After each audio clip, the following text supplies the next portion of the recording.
what are we telling everyone that's texting if this isn't working? You can copy and paste.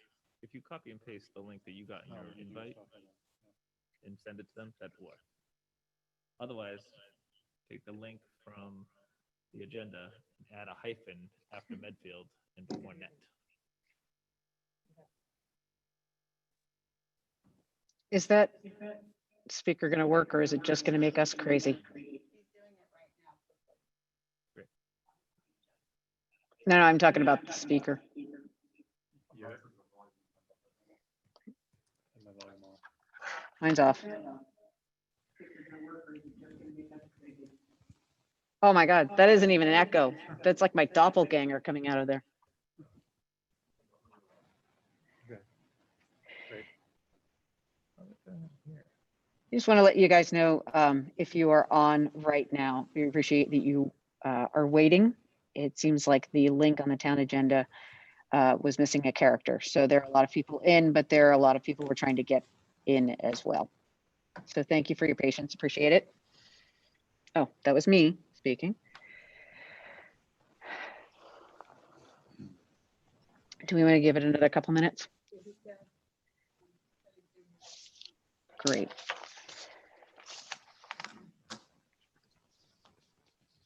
Leo, are you getting that out to the masses? Yeah, it's already on CCM, of course. Of yeah. It's not on that, right? That might be. That is not. You just try the volume. If you want to use your own volume sparingly, your devices, just make sure that doesn't cause interference in the cable lay down. Yeah, but I need to stay unmuted, right? Yes, please. Yeah. I mean, stay muted, I should say.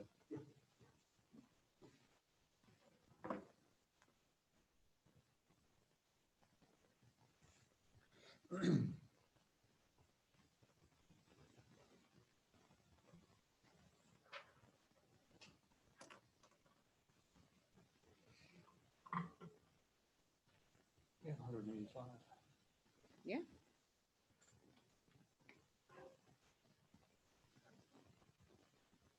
Thank you again, folks, so much for waiting. I do appreciate it.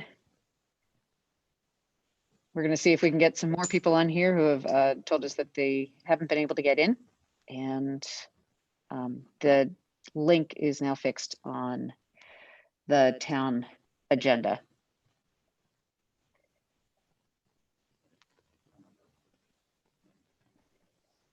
You're going to your phone? Are you ready to- Yeah, I think I forgot my. There's still an echo. Is there still an echo? Yeah. Make that a priority next time. Find it more annoying. I'm not, I haven't been, I only joined as a person to do it. Should be all set. Okay. Okay, so the meeting agenda has been updated on the town website, and you should be able to join through there. Although if I'm speaking to you, you probably have already gotten here. But if you're on Medfield TV and you're trying to get into the Zoom call, you can go back to the town website through the agenda, and the agenda link does work now. Thank you very much for your patience.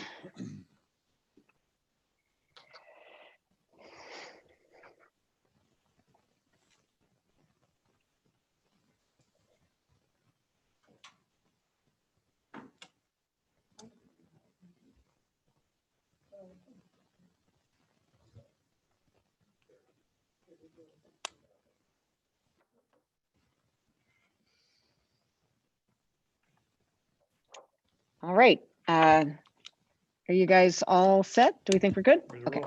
Thank you so much again for your patience. I so much appreciate it. We all do. I would like to call this meeting to order. We just left executive session in which we discussed issues related to collective bargaining or litigation. If an open meeting may have a detrimental effect on the bargaining or litigation or litigating position of the public body. And that relates to the Medfield Teachers Union, Teachers Association, Unit A and B, AFL-CIO custodians, cafeteria workers, and secretaries. at this point, I will call for public input. Public input is to comment on items that are not on tonight's agenda. We will listen but will not respond and take them under advisement. You may use the Q&A for this portion of the public comment if you would like, and I'll give you a minute or so to put that in there. So, Madam Chair, this is different from, This is different from the public comment portion or from the video being brought over okay. during the reopening. So I don't have any open questions. I'm going to give you about 30 seconds more. We'd like to try to keep this as tight as we can since we also started about 15 minutes late. Okay. Thank you so much. We're moving on to approval of minutes. On the agenda, we had executive session minutes for September 3rd, 2020, September 9th, 2020, September 10th, 2020, September 11th, 2020, and September 17th, 2020. I would like to recommend that we table those until next week. Tim, how do you feel about that? So moved. So moved? Okay. Do we have a second? Second. All right. And roll call, Leah, Aye. Tim, Aye. Megan? Aye. Okay, so moved. However, we are moving on to the approval of minutes for the regular meeting of July 16th, 2020, July 30th, 2020, August 27th, 2020, and then a release of approved executive session minutes from March 17th, 2020, April 3rd, 2020, May 7th, 2020, and May 14th, 2020. Do I have a motion to approve?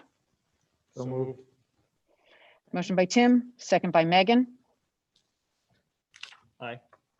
All right, Leo Brem, aye. Aye. Megan Glenn, aye.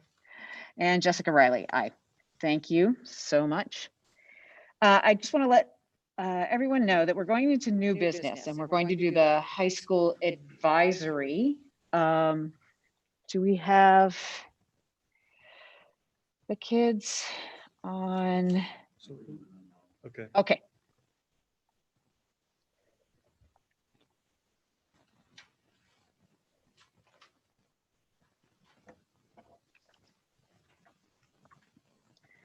So this is the portion where we have representatives from the 4 high school classes coming in. It is nice to see. Finally.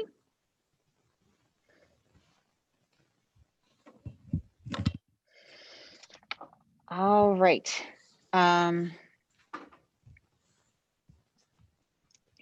Who would? So our 9th grade rep, Catherine Bannister, is just observing tonight, but Okay. 10th, we could start with 10th grade if you'd like. All right, let's Elizabeth? start with Elizabeth in 10th grade. Please feel free to go ahead. Thank you. Hello, I'm Elizabeth Pansiaco, and I'm the representative for the class of 2023. First, I would like to thank everyone who's worked extremely hard this past summer to get where we are right now with the hybrid schedule. Also, thank you, Dr. Marsden, for the transparency and great communication you have shown the town of Medfield during this time. I know my mom appreciates it, and I'm positive that other parents do as well, so thank you. Now I would like to discuss some positives and areas of improvement for this hybrid schedule. So first, the year is starting out great for everyone. It's good to be back in school. We're all happy to be back. Everyone, now sports, the first games are this weekend, which is really exciting. You can definitely feel the excitement in the air. Everyone's definitely prepared. And as far as the mask breaks go, they're really nice. it's good to get the mask off of your face because it's definitely a lot to have on all day. Also, the snack that goes along with it, which is free, and the lunch, that's a really good plus. I know a lot of kids are taking advantage of that, and it's really nice to have. And some areas for improvement that I've noticed this past time we've been in school. So for the check-ins that we have to do every class, I understand the reason for these, but for kids at home, it kind of messes with the schedule that you're going through at your own pace. So like, for example, someone could be working on their physics work and they're doing that consistently. Then all of a sudden you have to go join an English check-in during the middle of your work, and that kind of messes your flow up a little bit, if that makes sense. Also, it's difficult for the kids who are in class because the teachers have to focus on getting the kids who are remote into the Zoom class, and that wastes about 5 to 10 minutes of in-time class, which is really valuable this year because we only get to go to school in person 2 days a week.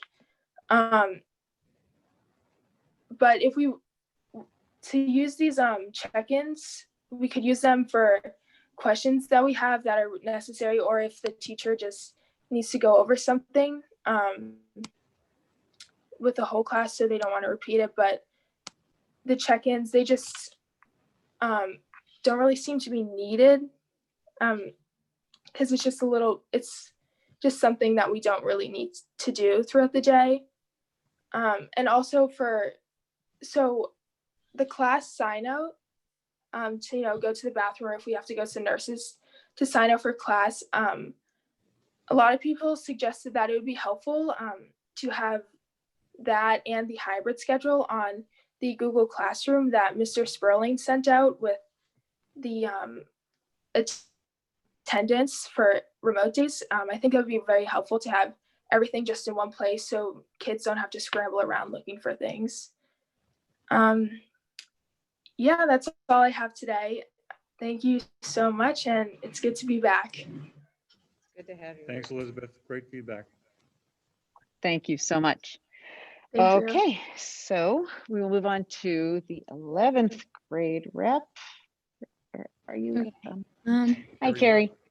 Hi, for those of you that don't know me, my name is Carrie White and I'm the representative to the school committee for the class of 2022. And I think Elizabeth did a really, really great job of talking a lot about the hybrid, and like I had a lot of those points written down too. But overall, I think that it's actually been going really well, and I think it was super last year having it in the spring has been like a lot of help, because now a lot of people know like we know how to schedule our days better now, like looking at how we did it in the spring towards now, because teachers are a lot more organized and kids know how to just like manage all the work. And then like the Zoom check-ins, like Elizabeth was saying, like a lot of the classes that I've gone into like today at school, like a lot of people are talking about the Zoom check-ins and asking their teachers if they can like change that up and stuff, because it does like kind of interfere with our day, like both from at home and during the school day. So I think that is something that like people are like really like getting confused about and like want changed. And then overall, I think a lot of kids are being super responsible in Medfield and like taking it super seriously, because nobody really wants to go all remote. So I think that everyone's doing a really good job taking like the school day seriously. And then for the class of 2022 student government, we're actually like still trying to plan fundraisers and stuff, and which is obviously more difficult during these times because there's only so much we can do. But we have one fundraiser planned, and it's Chipotle. So it's November 7th from 4 to 8 p.m. And 33 of the proceeds will go to the class of 2022, which will help for a lot of our fundraising. And yeah, Can you I'm pretty repeat that sure- one more time, Carrie? Yeah, the Chipotle fundraiser is November 7th from 4 to 8 p.m. And it's at the like Norwood location, I think. The Norwood location. Okay. And anybody can participate, obviously, but do we need like a form? Do we need to go in and say we're from Medfield? What would we do? Yeah, I How would we think actualize that? we're still trying to get a lot of the like details down, but I think there should be flyers that they like give you, and then you can just like use that and say like, Okay. All right. Well, let us know how we can kind of get those out for you, in other Okay. channels. I will. Okay. It's Thank Tim, you. just for Carrie or Elizabeth, they both referenced the check-ins. How long does the check-ins typically take? Depending on the teacher, I feel like it's different. Like in some of my classes, like my math and chemistry, my teachers will like actually go over work or like review some homework or like answer keys. And then in other classes, it's kind of just like a check-in. If you have any questions, you can ask them. But usually like 5 to 10 minutes, not even. Okay. Thanks, Carrie. Thanks, Carrie. And then we move on to our 12th grade rep, our senior, who here we are again in senior year and in hybrid, at least at this point. So please give us your, introduce yourself to the world for this year. Okay. Hi, I'm Ava O'Toole, and I'm the representative for the class of 2021. So Kerry and Elizabeth did a great job kind of talking about everything. Everyone's really happy to be back. Everyone's adapting with all the protocols. Not too many complaints about that. Again, another thing that has been brought up is the check-ins. That just seems to be a concern across the board. I think that another confusing thing about that is because some teachers only require one day, some require both, and it gets really confusing because some classes are on one day, some classes are on another, so kids tend to miss certain days or they don't know which class is when. So that's definitely an issue.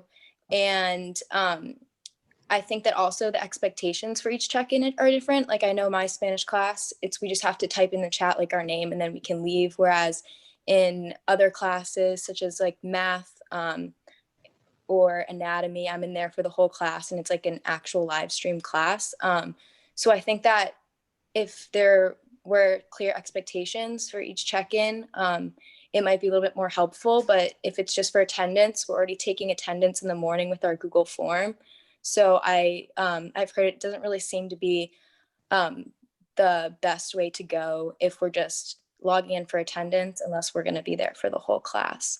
And as far as student government, we decided not to do any fundraising as of now because there's so much unknown about our senior year. And we're talking about moving a lot of events to the spring because we don't really know what's going to happen with everything.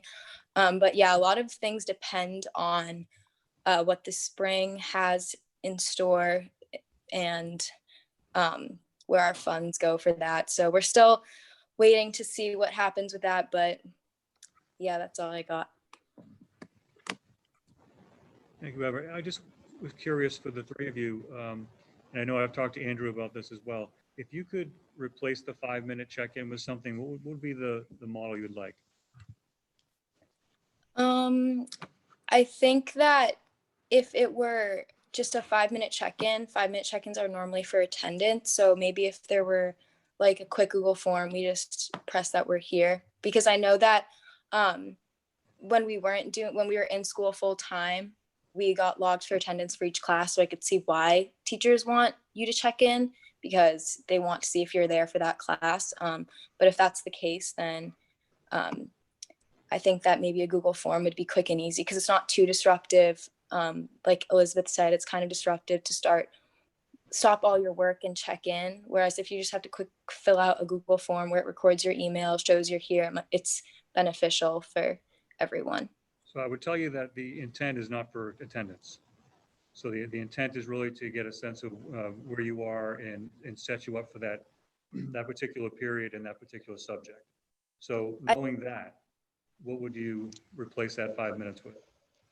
I think that maybe if it was, they offered like extra help, like they do offer extra help sessions, but maybe like just designate like an after school thing. So they already started all of their work, and then afterwards, after school, if they have questions, because I know that like my morning classes, I haven't started like some of the work yet.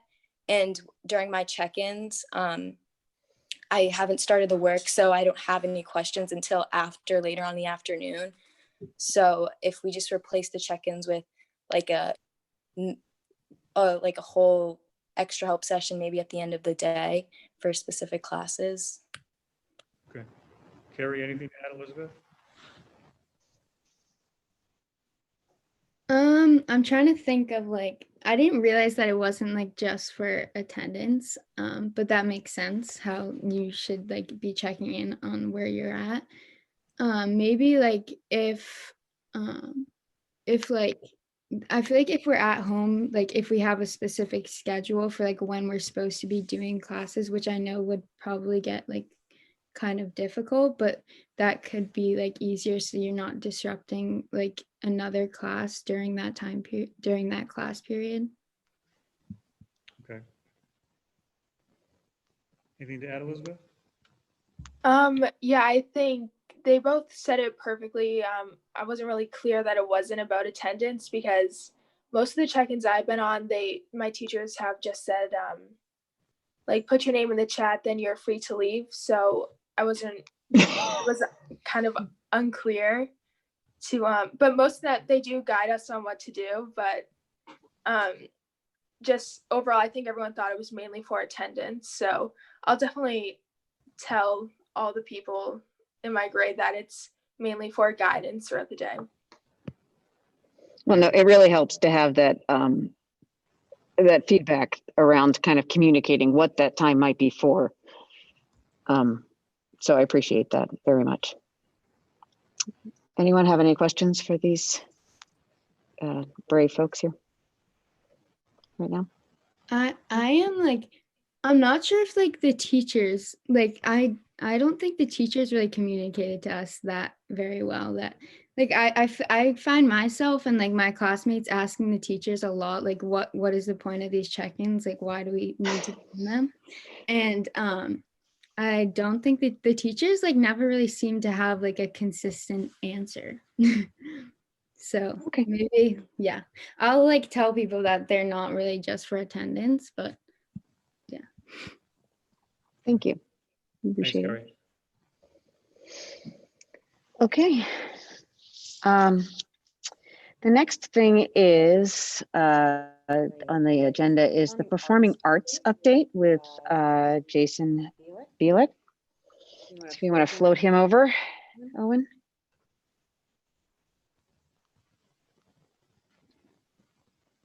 There he is. Hi, Hello, Jason. everyone.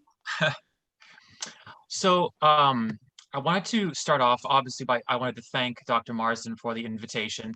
He did frame this as a quick update or a short update and nothing to worry about. But I did want to make sure that I honored all of the tremendous work and the tremendous assistance that we've gotten from administration in this whole entire process. So as I was kind of creating this report, I realized that there was really no way to do appropriate justice without being on the more thorough side. So with that in mind, I'll start you off with the overarching state guidelines that we are working under, which many of you are probably aware of. So we're not allowed to sing indoors. If we're outside, students are allowed to sing if they are 10 feet apart and with a mask on. There's no playing of wind instruments indoors. If they are outdoors, they can play 10 feet apart, and there's no need for additional mask or PPE according to state guidelines. String and percussion instruments can be played indoors with the normal protocols that are in a typical classroom. and there is no sharing of instruments whatsoever without heightened cleaning and disinfecting protocols. To frame this to start, because we have like an overarching philosophy of the performing arts that I've kind of tried to communicate to the staff, and it's a lot about permission of forgiveness. So they basically, I tried to give them permission to forgive themselves when something doesn't work out, or when they think, why didn't I figure that out sooner? And permission to say to students and parents, I'm not sure what we'll be doing a month from now. And also the understanding that there's huge satisfaction in learning about new things and overcoming new obstacles. But right now there's really great sadness that we're not making music in the symbiotic way that we normally do. I myself on a daily basis hit every single one of those 4 points at least 10 times, I think. So I want to start with Memorial and Wheelock with their general music program. All students at Memorial and Wheelock, they receive one synchronous music lesson via Zoom. Both of the teachers at Memorial and Wheelock are both remote teaching, so that they Zoom in once a week, and then they're provided with an asynchronous assignment for their remote day, and they are provided with an optional activity for Wednesdays.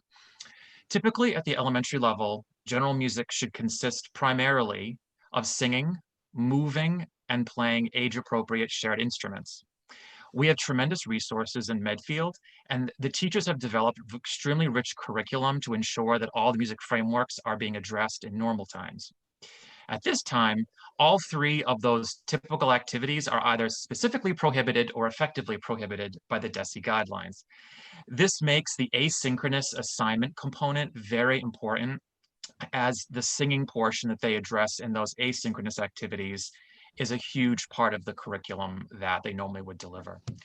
We are planning to provide music kits to every student in Memorial and Wheelock in the coming months. The kits will contain some DIY instruments that we build ourselves and we distribute to the students. The funding would come from my music budget, but the MMA is on board to assist us in creating the 800 kits from scratch that we would need.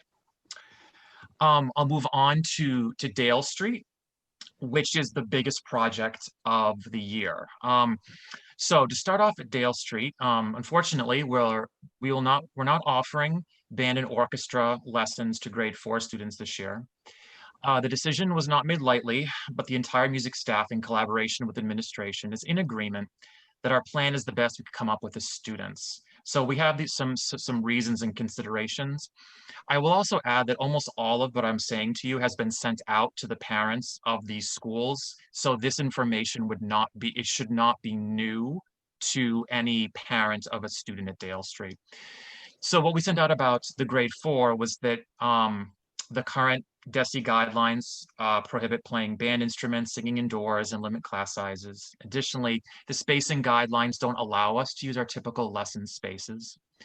The Dale Street music program is normally delivered using the WIN block, which stands for What I Need, so that students receive music without missing any other curriculum. The WIN model also combines students from various classrooms. And in our hybrid model, we can't recreate the WIN block, nor can we combine students from different classrooms. We have developed a unique way to offer students general music instruction in grade 4 that I have not heard any other school doing. Before I talk about that, just as a side note, I just want to say that in the spring, after the closure and while working remotely, the music faculty with Ethna Stover as the project leader created a promotional video to take the place of our traditional recruitment activities for grade 3 students. And as a result of that project and students seeing it, nearly 100% of incoming grade 4 students had signed up for band, chorus, or orchestra without even having an in-person demonstration. So basically, the music staff, with the blessing and support of Steve Grenham, created an entirely new Dale remote music schedule from scratch. So in grade 4, students will receive one 40-minute music class when they are home on their remote days. So for example, a cohort A student would receive a synchronous music class on either Thursday or Friday, with all efforts being made to avoid conflicts with school-provided services that may be delivered during the remote learning days. We spent a lot of time rescheduling to make sure students are not missing out on other services that they need to receive. So the innovative part is if the students are grouped according to the instruments they chose, they wanted to start. So for example, all the kids who wanted to play violin in grade 4 have general music together. Students who wanted to be in chorus have general music together. So this is a great way for the students to interact with each other outside of their homerooms in a way that they may not get to. And when possible, a lot of the activities target the skills that the kids would need next year when they get to start. So for example, if a student wanted to play the cello, then they're going to listen to a lot of cello music and they're going to use music writing software that allows them to use the sound of a cello. So we're trying to give them something that is similar or something in the same family that they wanted initially. We've also provided resources to all grade 4 families regarding renting band and orchestra instruments and studying privately with our vetted private lesson staff. We did make sure that we communicated that beginning an instrument in an online format can be very challenging. And we also stressed that students do not need to pursue this avenue in order to join band or orchestra next year. We'll be starting all grade 5 students next fall from the very beginning, and they can all re-choose instruments if they like. We're also very fortunate in Medfield that we have grade level ensembles through grade 8. This format will ensure that even though grade 5 students will start 1 year later than normal, they will travel together as a cohort through grade 8. By the time they get to the high school, they will have made up for the lost year. For grade 5, we can't offer in person. So instead, all the grade 5 students will receive music remotely via Zoom on one of their remote days. They all receive one synchronous 40-minute music class in the same way that the 4th graders do. But for band and orchestra students, their 40-minute Zoom is grouped by instrument. So they receive a clarinet class or a saxophone class or a violin class. In addition, band, chorus, and orchestra get a synchronous full ensemble Zoom on Wednesday mornings as part of the Dale Street Wednesday morning all school together remote time. The students who selected general music receive a general music class. And again, this is a way for the kids to see each other and interact with each other in ways they may not be able to during the school day because they get to see students from outside of their classroom.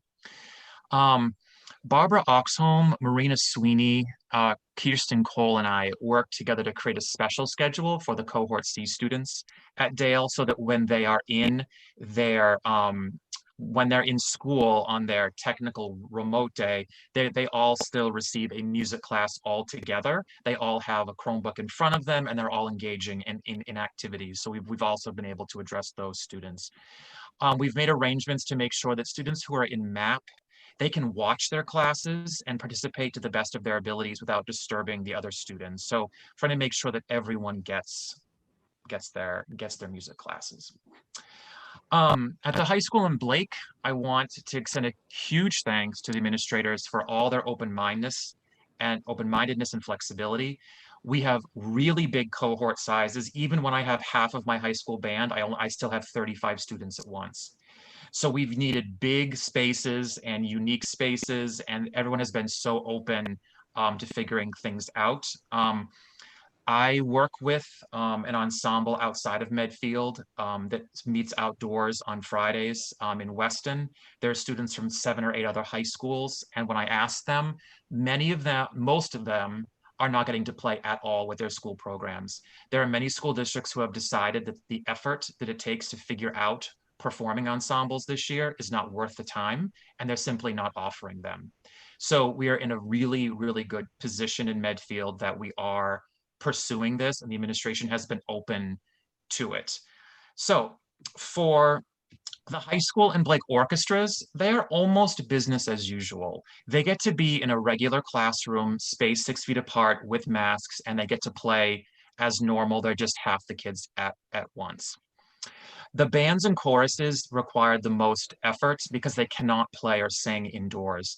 So their outdoor guidelines, the students are seated 10 feet apart. For band classes, masks are removed once students are seated and remain off for the entire period as long as they remain seated. For chorus classes, the masks must remain on if the students are singing. If the teacher is simply talking or it's a discussion, they can take the masks off because they are 10 feet apart and are outdoors. the spaces, our choruses are outside the auditorium entrance at the high school. The middle school bands are in the grass between the two schools.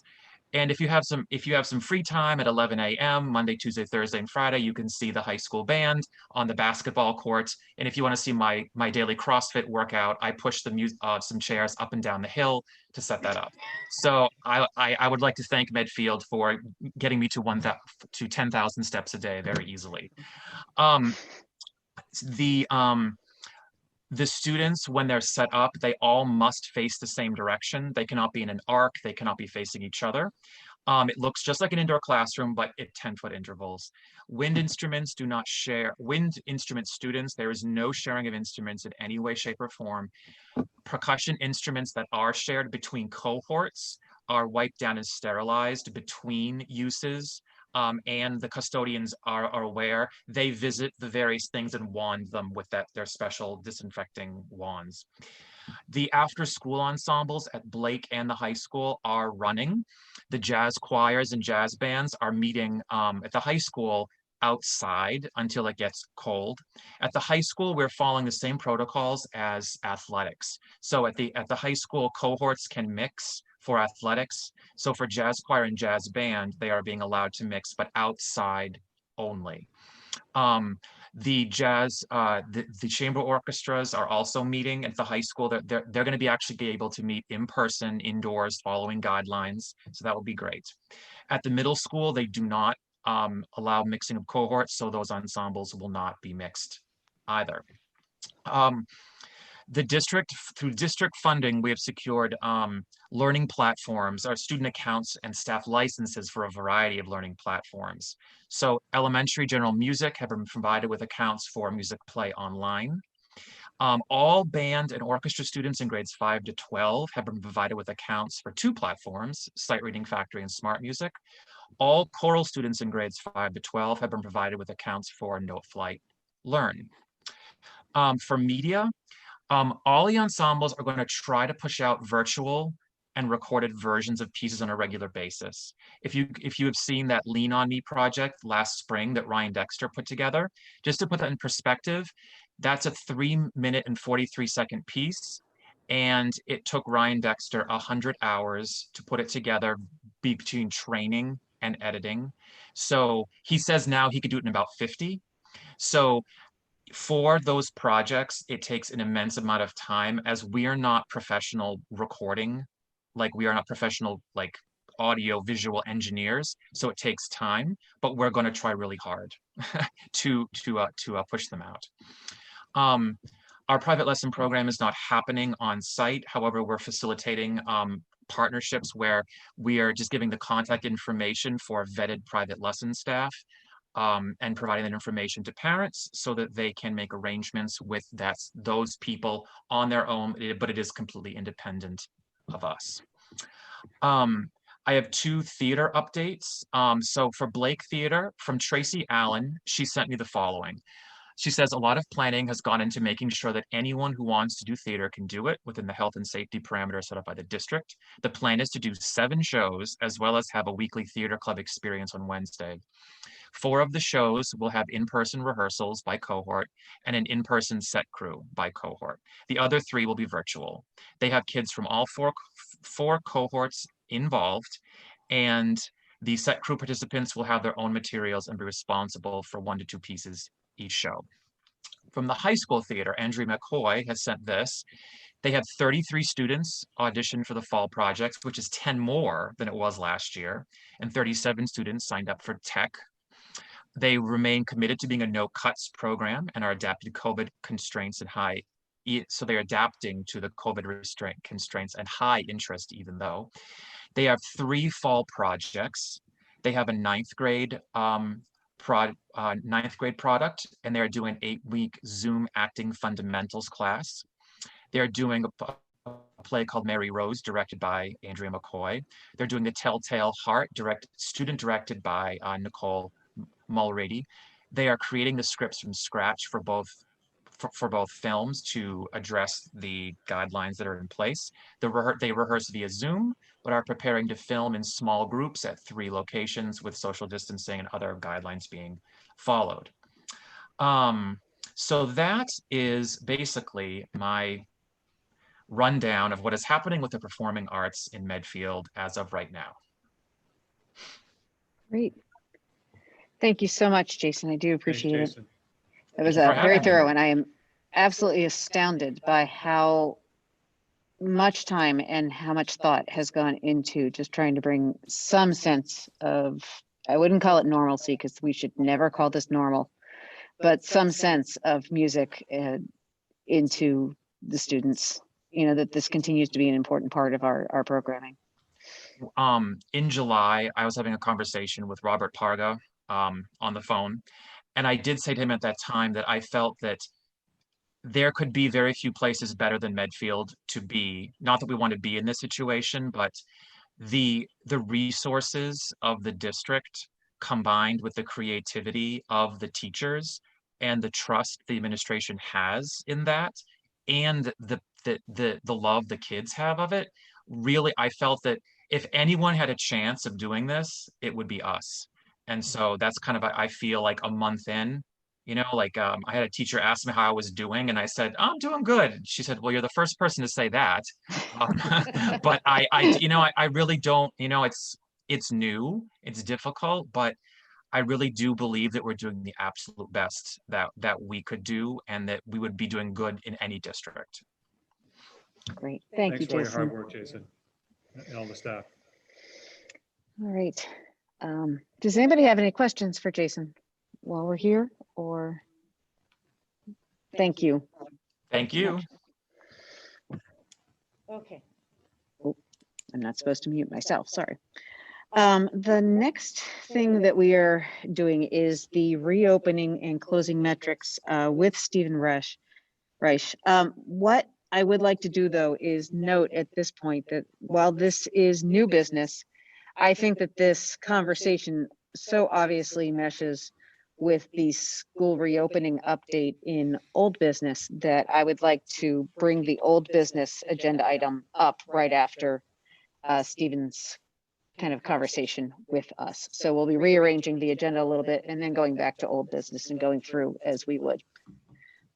So is that acceptable to everyone? You're all right with that? Okay, great. So Stephen, Dr. Marsden, do you want to kind of introduce Stephen and, Sure. So Dr. Stephen Reich is our chair of our Board of Health. He's been a member, I think, since last year. One of the great things that as a resource, he also is from Harvard School of Public Health. So he is on the front lines of some of the issues that we're dealing with.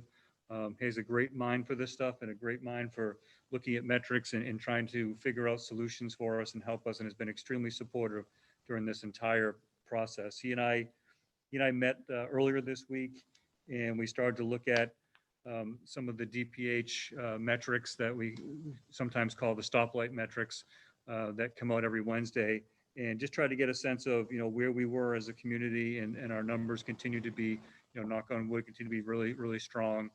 We had one blip a couple of weeks ago where we were in the yellow, but we've been in gray or green for most of the time this has been on here. So he and I just had a conversation about, when can we start looking at a good time to start talking about in person and bringing everyone back. And we came to the conclusion that we thought that that first week in November would be a good time to really look at all the data, look at the metrics, and get a sense of where we are as a community and as a county, and what we can start looking at in terms of bringing more students in. So I think it's great that he's here this evening, and he's a wealth of information. So I just appreciate his attendance. Thank you. I don't know if you want, I have a couple slides which I could show if I can share my screen, if you're okay with that. Sure. Is that all right? Absolutely. Yep. All right. You just have to allow me to share it. Owen, are you, can you let him? Okay. Thanks.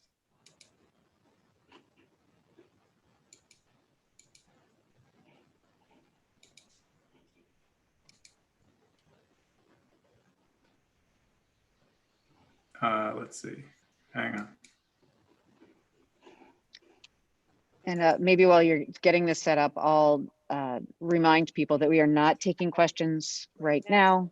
We did a Google form for the next agenda item, which will be the reopening update.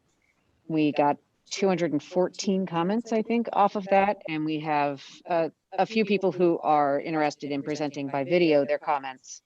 But other than that, we will not be taking public input in the meeting. That Google form, however, will be open through the end of the weekend. And if you have more input after this discussion, be very happy to hear it and understand it and kind of pull it into our discussions around reopening. Okay, thank you. We figure that's the most efficient way of being able to get the best information from you. Thanks, Stephen. All right. Go ahead. Sure. So hopefully you can see the screen. I'm assuming it's being shared. So you all are familiar, and I think probably most of the audience is familiar with these metrics, which Dr. Marsden referred to as stoplight metrics. This is actually from an earlier memo from the summertime, when these color codes were being used for considering whether schools would go remote, hybrid, or full-time. But these have been continued to be used in terms of just looking at progress from week to week of communities, not only for the school context, but even just generally. What I'd like to do, though, is translate these metrics to what it means for Medfield, because the metric is a little bit confusing because it's a 14-day moving average. It's your average, it's your daily new cases, or what we'd call incidents, but it's the daily incidents averaged over the previous 14 days. And also the way that it's defined, if you look at the state's website, is per 100,000 people population size. And it's important to remember that obviously Medfield is a small town. So it may be easier to think of it by just translating these metrics to the size of Medfield and looking over the past 14 days. So what that means is actually the white category doesn't change because that's just having less than 5 cases over 2 weeks. And so that stays the same. But the green category, which, the state has a metric that applies everywhere, which is less than 4 new cases per day per 100,000 population. In Medfield, that basically means over a 2-week period that we had 5 or 6 new cases. Because we're such a small town, this is a pretty narrow range, right? And then for yellow, it means having between 7 and 13 new cases over 2-week period. And to get into the red, it means having 14 or more cases in the previous 2 weeks. And the reason I'm showing that is just to put it in terms of Medfield, in terms of the sort of absolute number of cases over the previous 2 weeks, because that's a little bit simpler to conceptualize, right? So for the vast majority of the period of the COVID epidemic, we've been in this white zone. But as Dr. Marsden mentioned, we did have a blip up to green and then to yellow. And I just compiled from the state's weekly reporting, several weeks going backwards from, so you can see we've mostly been in white, and then we had the week of September 16th, we went into green. The week of September 23rd, we went into yellow, but then the next week we're back in white. And partly what that indicates, or what I wanted to highlight from that, is that just a few cases can shift us into a different color code pretty easily because we're such a small town.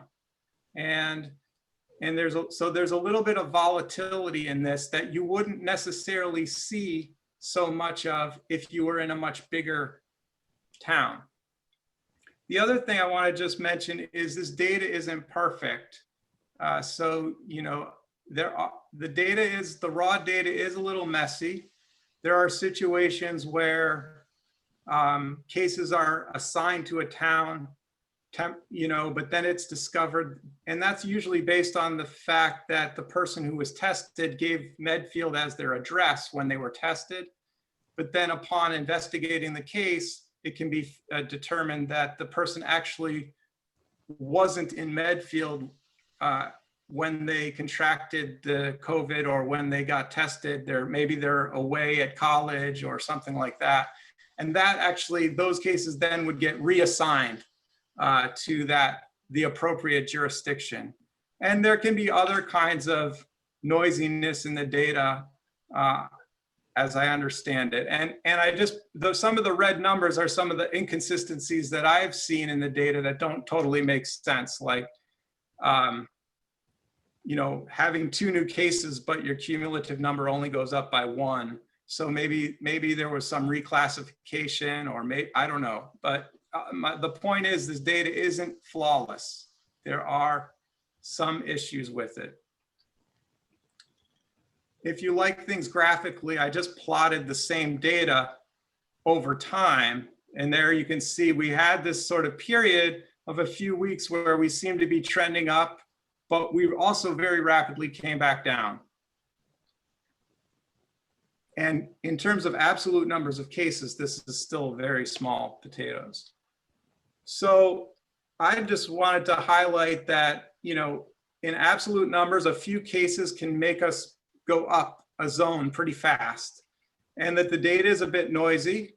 And that's going to also mean that even a little bit of errors in the data could contribute a lot to us moving into a different zone. So in terms of decision making, like if we're going to make a policy change, in your case, a change regarding, you know, reopening schools, or potentially, I suppose, in the other direction, you know, closing schools, and you know, let's hope not. But you know, there's several things that I'd encourage considering. One is that, you know, verifying that the trend is real, making sure that, you know, so if we're seeing an uptick and we're starting to get concerned about it, we should make sure that that's not just a data error. Number 2, and this is probably the very most important thing, is considering a time trend. So not just looking at the most recent report, but looking over 3 or 4 consecutive weekly reports and making sure that we're seeing an encouraging trend there, that we're stably in the white, and, you know, we're not seeing anything over several weeks, right? And then, you know, obviously it's recommended that we consider what's happening around us in neighboring communities. So we could be in a situation where we have very low, you know, say we're staying in white for 4 weeks, staying stable there, but all around us, we're seeing bad signs of trends upwards. And that might give you some pause to say, okay, let's wait to see if this bad stuff that's happening around us is going to sort of creep into Medfield, you know, so I think it's worth watching what's happening in other neighboring communities. And then the other thing to consider would be, you know, what are the epidemiological facts of the case, right? So, you know, if we started seeing, you know, more cases and we started to get concerned, and you were thinking, oh, should we be considering, you know, scaling back to remote, for example? You might want to dig in more closely to those cases that are happening to see, is a significant portion of them concentrated in a congregate living location like a nursing home? Or, you know, in Medfield, we're such a small community, as I said, only, you know, 3 cases could really send us from green to yellow pretty quickly, you know, it could be that those are 3 cases just within a single household because a family went on vacation somewhere and they all got COVID. And that doesn't necessarily, mean that there's community transmission, a high level of community transmission in the community. And then I think another thing to consider would be, have any of the cases involved the school community? However you just define that, students and staff for sure, maybe you extend that definition of student community to cases in the households of students. But in any case, you'd want to know, how many cases are happening in the schools. And then is there any evidence of the schools actually being a location where transmission occurred? And so those are some other things you might consider in terms of epidemiological details, which I think would especially come into play in a situation where the trends were looking bad and you were worried and you were thinking about moving to remote, as opposed to, the other 3 criteria above in terms of verifying the trend is real, looking at a time trend and considering neighboring communities. That I think relates to both worsening, but also improving situation and the considering to go, back to a more full normal schedule. So with school closing, as you know, the state has a lot of guidance on protocols for potential school closures and stuff. And so I wasn't really going to talk about that because there's sort of established guidance. And I was just going to say and I wanted to put this out here, this is truly a straw man. This is not any, this doesn't represent the Board of Health's, decision after careful deliberation. It's just to give the flavor of putting the kind of guidance or the kind of metrics I was talking about, into an algorithm of a sort. It would be maybe something like this. And again, you could tinker with some of these to depending on your sort of risk tolerance, and the cost benefit trade-offs associated with reopening. But the conditions, might look something like this, like in Medfield, that you have 4 consecutive weekly state reports where we're in the white zone. And maybe you would have a caveat that you would allow for one of those weeks to be a blip up into green, especially if you could attribute it to some special circumstances like, cases, a group of cases within a single household or within a congregate living setting or something like that. And then another criteria for Medfield would be none of those cases occurring within the school community in the past 2 weeks. And again, I just, you could make that 3 weeks or 4 weeks or 1 week as you see fit. But, that sort of comes down to how you judge the pros and cons of different decisions. And then I think there's some consideration of the larger surrounding area, which could be Norfolk County data. And you could say that you'd want the county to also be in white or green. So you might tolerate a little bit more caseload in the surrounding communities, but with no evidence of a concerning rising trend in these surrounding communities. So that's really just a straw man for discussion, but something like that might make sense. Just a couple other things that I think are worth contemplating. One is the physical distance issue, because as you reopen, you may have to move to less than 6 feet potentially. I'm not sure, depending on how that is operationalized. And if that's a concern, I think it's worth investigating whether there's any new evidence on this, because we looked at that in the summertime when all the schools were considering reopening, and there was some data, internationally to suggest that less than 6 feet might be okay. Some of the other countries say 1 meter, and yet CDC was definitely at 6 feet. Now, a lot of time has gone by. A lot of schools in the US have reopened in one way or another. And there may be new data in terms of what the risks are associated with physical distance, less than 6 feet. And that's something that I have not looked into yet, but I think is worth looking into to understand that, particularly if reopening means going less than 6 feet.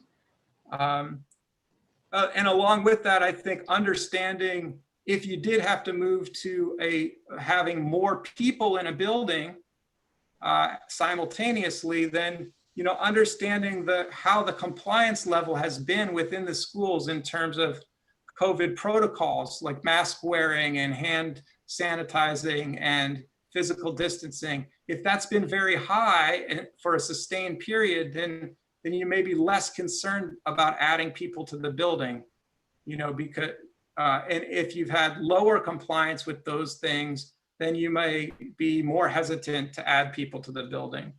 Stephen, I know that was something that we had talked about over the summer, and it's been amazing, the compliance. Staff and kids have been great with wearing the mask, with all the protocols we put in place. So that has been really a positive step in reopening so far.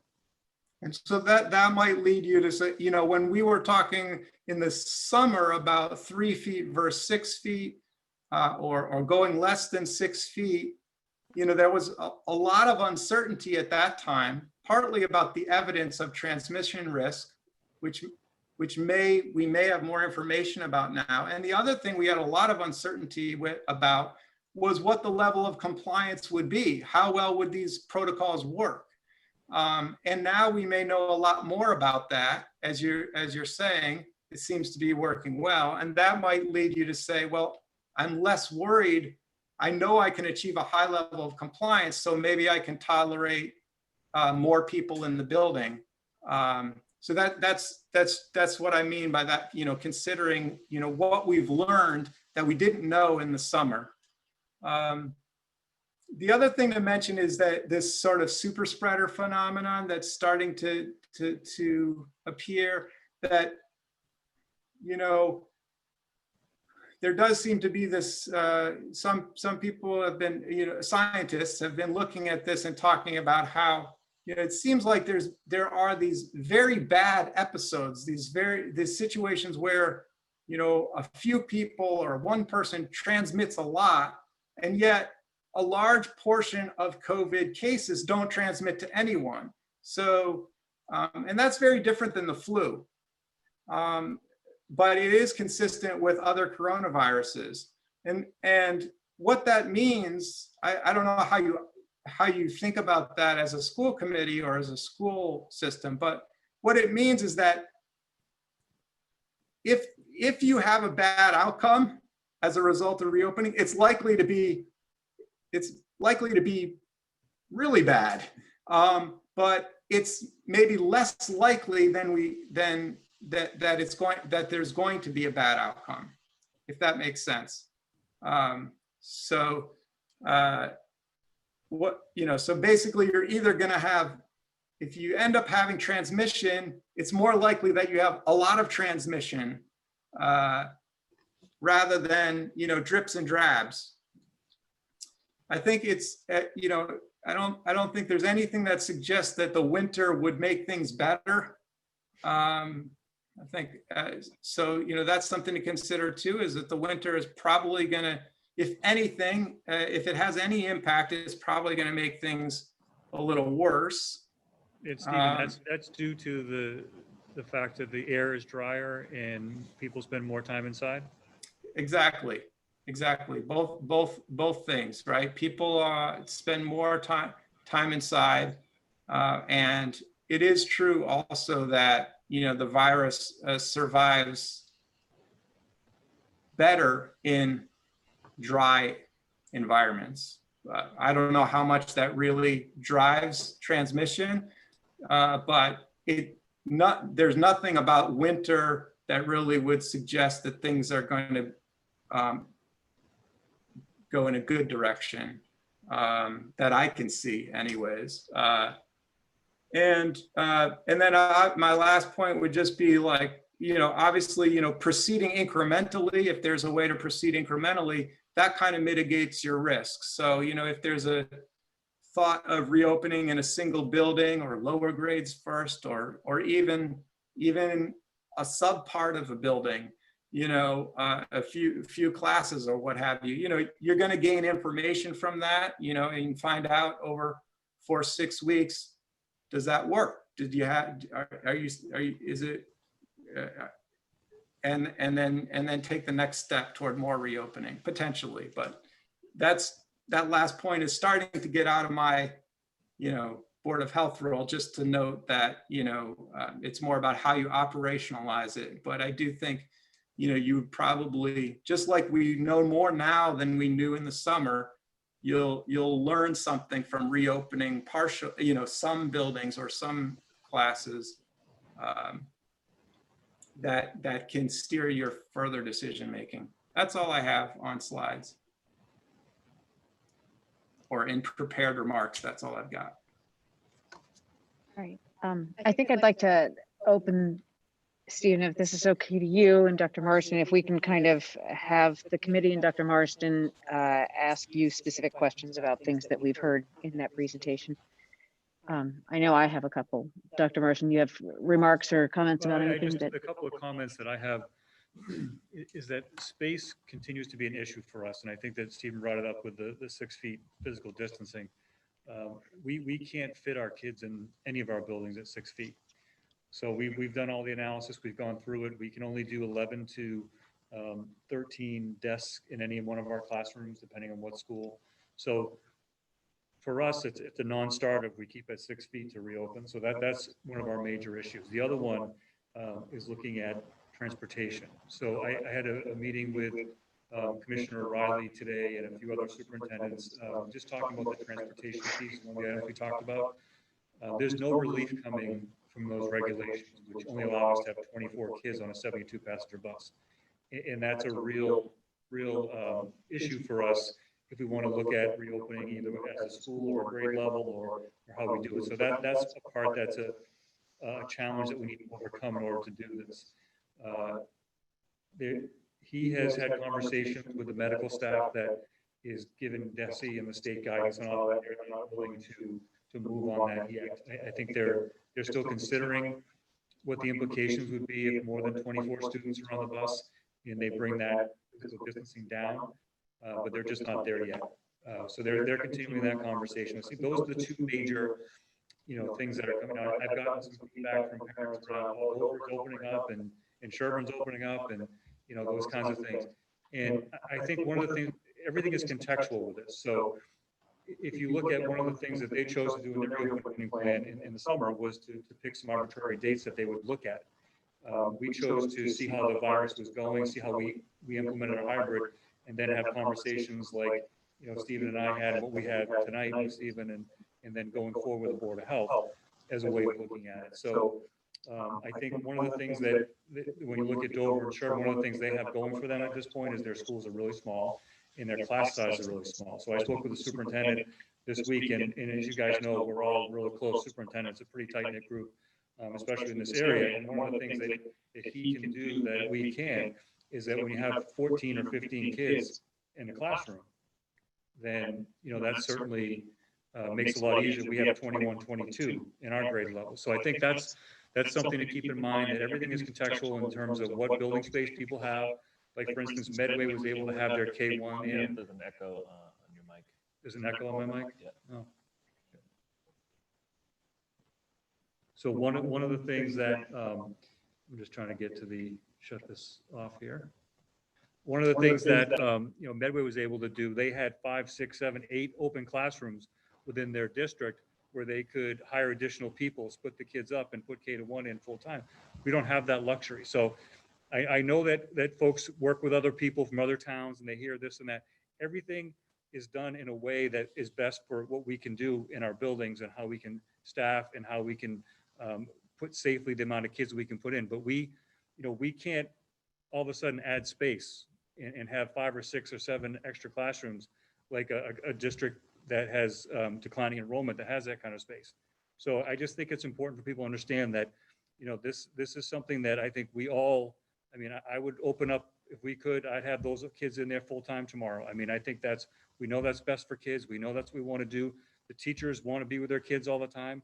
It's just, we have these constraints around the physical distancing, the space that we have in buildings, and the transportation that are really causing issues for us. I'm not saying it's something we can't do. We're still working on it, but it's not as easy as just waving the magic wand and saying, okay, we're going to start school on Tuesday. Everyone's in, and let's go have at it. So I think, I recognize how difficult it is for parents. My daughter, who I live 1 mile from the Medfield line, the town I live in has the exact same numbers that Stephen just shared with same numbers. It's October 8th. My daughter has not seen the inside of a classroom yet. So I get the frustration that people have. I know it's hard, and I know that the remote days are difficult for people. You need to know that teachers are working real hard at that, and they're doing the best they can to make that remote as robust, and it's trial and error. So if the middle school, it's only the remote days only last a couple hours, well, we're working on that. So we're trying to gauge that. As I said to my wife, who's a first grade teacher, she said, I have all these expectations of kids where they are because it's October, but then I have to remember they've only been in person for 7 days so far. So it's almost like you're still in the beginning of September. So I think, we're working on this, and we know that it's important. And I want people to understand that we would want nothing better than to have our kids in 5 days a week, like we want to do. That's what we want to do. We really don't want to do a hybrid, but this is the best that we can do and the safest thing we can do right now. And we're working toward getting kids back in schools. Thank you, Thank you. Dr. Armstrong. That is, I was wondering if I can just kind of try to, Megan, do I have to unmute? you're still muted. All right, here I am. Okay, Stephen, I was just wondering if it's fair to say, I mean, I am guilty of doing this too, going to the Town of Medfield website and looking up the numbers every Wednesday to see where we're at.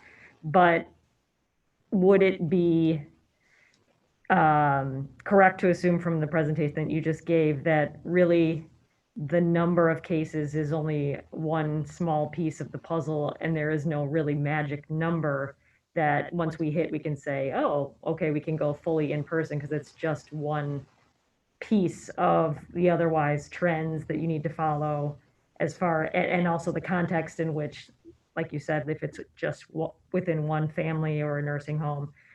So there really isn't a magic number that we're looking for that will trigger a return to in-person. I think that's fair to say. I mean, at the end of the day, it's the incidents, the new cases are the number that you want to watch. It's just that you want to watch it over time. And you want to watch it not just for Medfield, but also the surrounding area. Right. And I think, if you are looking at, like the numbers that we put up on the Board of Health website, which talks about active cases, and you'll see, just like I showed in the state data, it's all coming from more or less the same place. It does have a little bit of noise in it. So, if you scrutinize it, you'll find some inconsistencies in it. And there's nothing that we can really do about that in Medfield. It has to do with the data systems that the state has and the networks of labs and how the information transmits. So there is a little bit of noise in it. And if you're a huge town or a city, those errors may matter less. But like for us, as I was pointing out, we're really talking about, 8, 9, 10 cases kind of thing. And if you have 2 cases that are a mistake, that's, even if you have 1 case that's a mistake, that could be 20% or 30% or 50% of all our cases at the moment. So, those errors kind of like matter. And I wanted to highlight also that you said that you felt it was important to kind of Medfield's not an island. And so to watch the trends as they occur, and it seems like we're kind of getting into a surge here where things are kind of creeping back up as well. And given the fact that people work in the neighboring towns or teach or, send their kids to activities and whatnot, I think it's fair to maybe, is there any move to kind of add that data into the town website to compare by, county or just neighboring regions as opposed to just Medfield itself? Yeah, actually, we were talking about that at the last Board of Health meeting, which was yesterday, and talking about the idea of changing a little bit the way we're reporting to follow more of the approach that Dover is doing. So if you were to go to look at Dover has a COVID dashboard that they've put together where they show Dover's numbers, but they also show the numbers for all the neighboring towns. And it's quite useful so you can see what's going on around as well. But they do that relying on the state's data, which is reported weekly. So we would, I think the idea is that we would move to doing that, but so that you do have some context of what's happening around.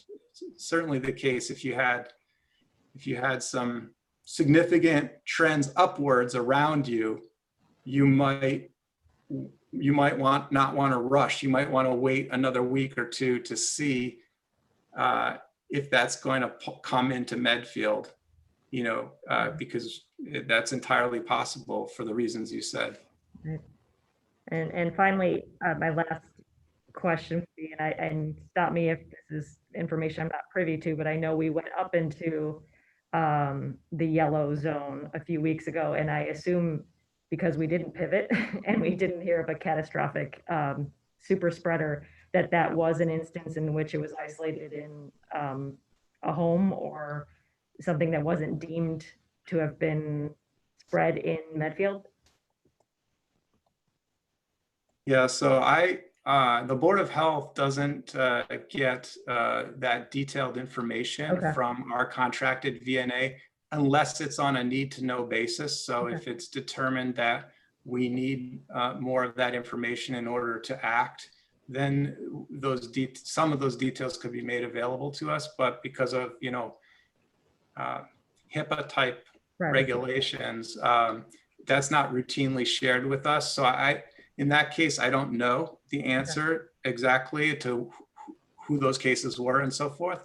I can tell you that had we stayed in yellow for another week, we would have been having conversations with the VNA to figure out, okay, this seems like something that's a real trend in a bad direction. What's going on?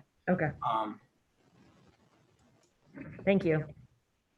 Stephen, that actually leads to one of my other questions, which is during the time of the pandemic, as we've been tracking this, do we know if there have been community spreader events or if they have been these isolated, 2 members of a family, 3 members of a family over a period of time? Are we able to understand that? Because I think it's an interesting thing to talk about whether we have seen community transmission or if we really are looking at that kind of family, one person gets exposed and then somebody else who's vulnerable within the family ends up also getting it. Do you have any knowledge around that that you could share? Well, I don't have any hard analysis of that. On the other hand, and it's certainly possible that we've had a few instances of transmission between community members. Obviously, there's been some of that within households. Has there been any transmission between household? People in Medfield that live in different households. Possibly, I don't know the answer to that. Okay. But we certainly haven't had a super spreader type of event, obviously, and we haven't had a situation of a chain of transmission that has raised flags within our VNA nursing contact tracing, the people who are responsible for contact tracing and so forth, that they haven't brought that kind of a thing to our attention. And just looking at the numbers of cases per week over time would suggest that that probably isn't happening in a significant way to this point. So to my other question, one of the things that I have seen coming out of the CDC, and it's been back and forth, is this concept of aerosolization, and how 6 feet may really not be any more effective than 3 feet, because 12 feet might not be either. Are there thoughts around how we're conceptualizing how people catch this, that don't have much to do with droplet transmission, but have more to do with aerosol? And this is an argument that can go both ways. Does it matter whether it's 3 or 6 feet, except in the terms of contact tracing, and the metrics that we set when we knew a little bit about this disease, but not quite as much? So again, does it make a difference whether you're 6 feet away or 3 feet away? And is there actually like a 6 foot kind of number that actually does allow you to be a little bit safer? I mean, it's a complex question, but it really is about how we spread this thing. Yeah. Well, you're absolutely right that the idea of the physical distance being set at 6 feet, and 6 feet being safer than 3 feet, and 12 feet being safer than 6 feet, is based on droplet transmission. And you're right that there's been a flurry of scientific reports that maybe there's aerosolized transmission, which basically means that it stays in the air and it doesn't fall to the ground with that exponential curve that that is the basis for that 6 foot guidance. I think I would put that in the category, as I was mentioning before, with respect to the physical distance. I think it might be a to-do item to take a closer look at where the evidence stands right now with respect to physical distance in schools, because frankly, I haven't, in a systematic way, I haven't looked at that evidence since the summertime, when we were examining the 3 foot, 6 foot question at that time.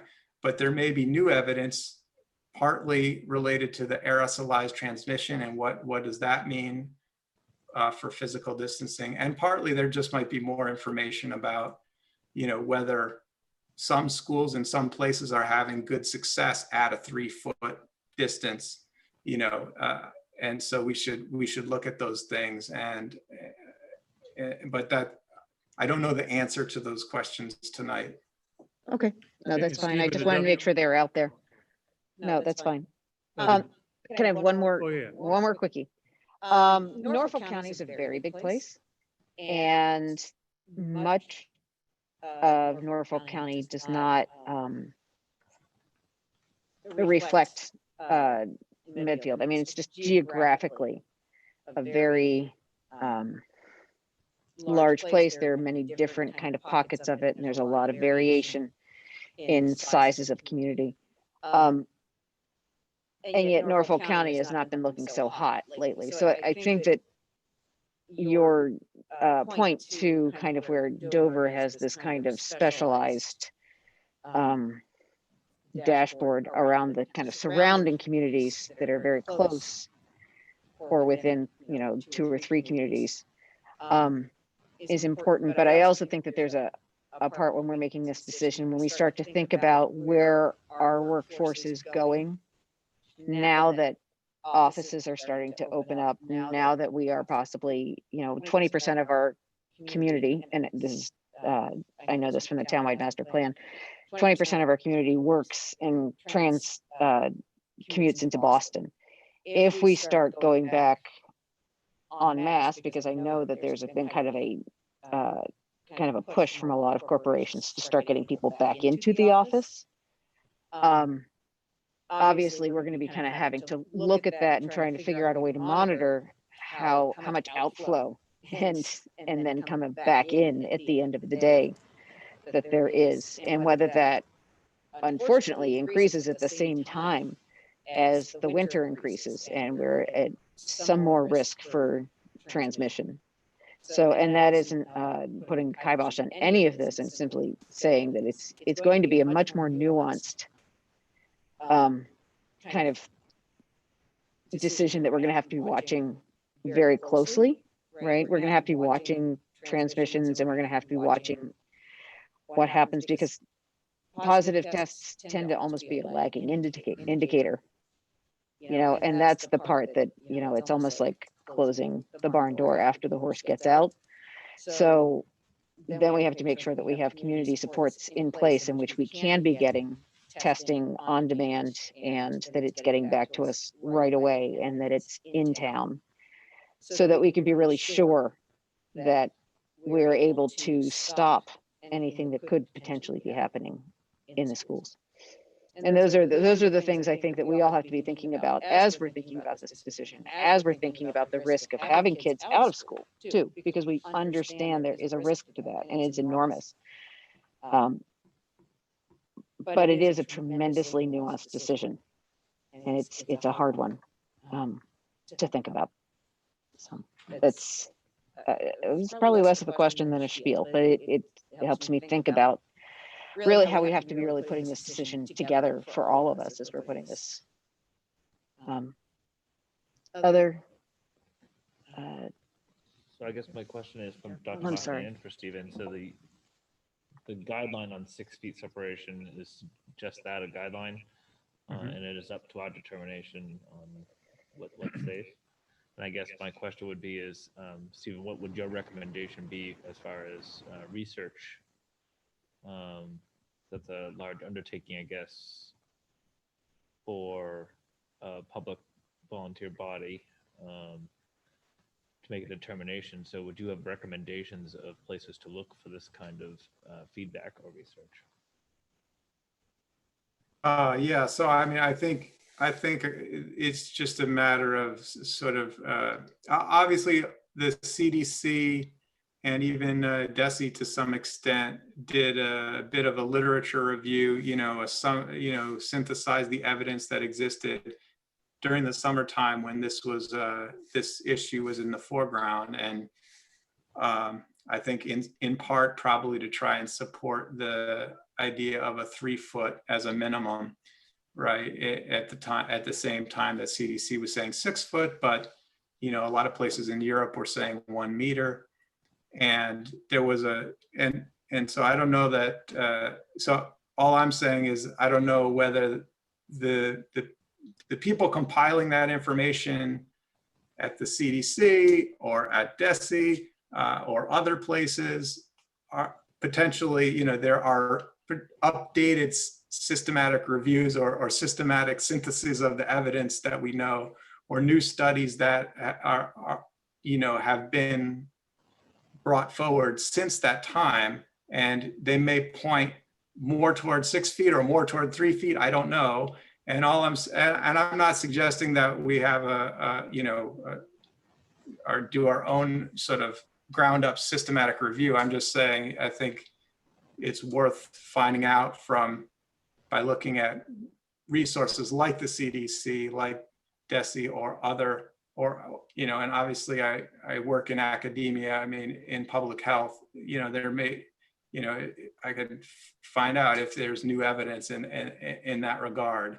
And that's just something that I haven't done yet to this point. But, as we're considering the fact that it may mean that we have to be at less than a 6 foot distance if we reopen, I think it's prudent to verify what's the latest in terms of scientific evidence regarding, that issue. That's real, but yeah. So. No, it makes sense. We have two, as Dr. Martin, I just want to echo what he said, we have two major, hurdles, right? One is we can't fit everybody back in 6 feet in our classrooms. And we also can't fit them on a bus with the numbers. So, and so I think, if we can, with sound decision making and research can make a decision around the 6-foot part to a 3-foot part. Obviously, that is helpful, and at least helps with one of our issues in getting students back. So I do appreciate that feedback and everything you're doing, of course, because you probably get asked as many questions as we do. So I want to actually just quickly remind the people who are in the audience that we are not taking open comment for this part.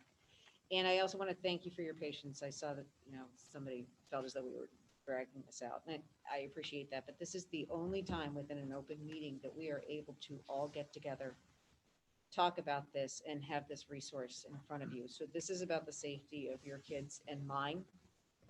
And I want to make sure that you understand the importance of this discussion. So it may take a while, but it is very important to us.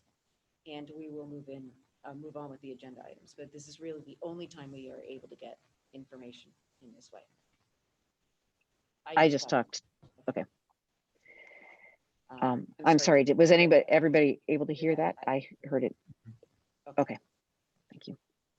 So thank you very much. Appreciate it.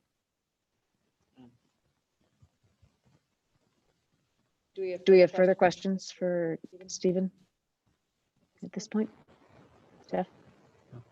No? Just want to thank him for showing up tonight. I know that. Thank you so much. We've had some really good conversations over the last couple of months. I know we'll be continuing that, and we're going to look at that first week in November as a next time period. We're going to look at the data again and start having our discussions again around this. Somebody had put in the Q&A that I made up my mind not to open schools, and those of you that have talked to me know that's really what I want to do. So I don't know if I gave that impression in my comments. I apologize, but I don't think keeping hybrid or remote for a year is on my agenda. But I appreciate Stephen's work, and he always is helping us in this regard. So thank you. Thank you so much. Oh, thank you. You know where to find me.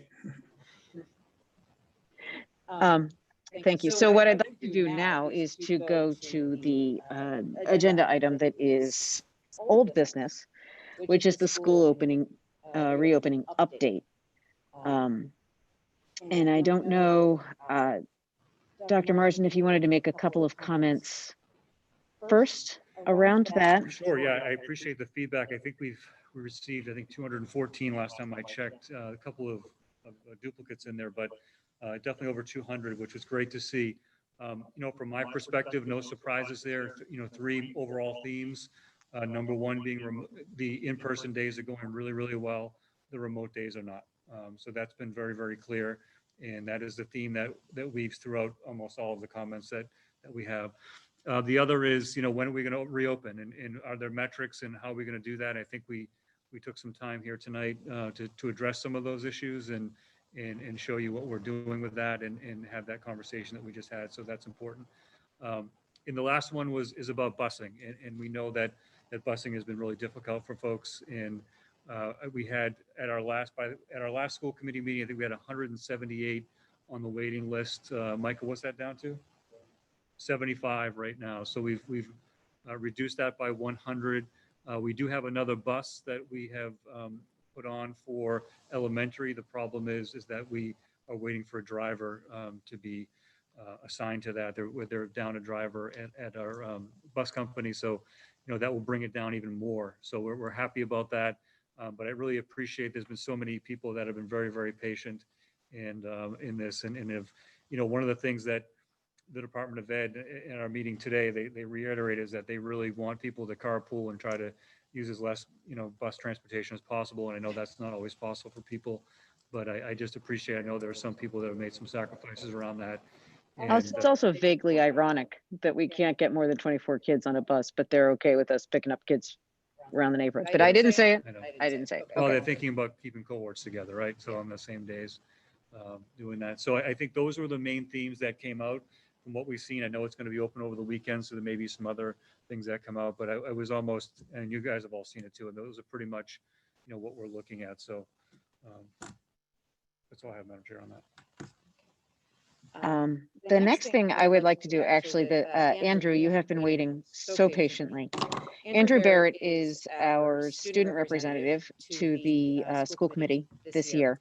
And he took it on his own to conduct a student survey at the high school to really understand what it is that students at the high school are thinking about where we are right now in terms of hybrid and remote. Andrew, do you need to share your screen? Do you need to be made a host, or are you just going to kind of talk? Yeah, I'm going to try if you'll let me. Okay. Oh, and can we promote him to host?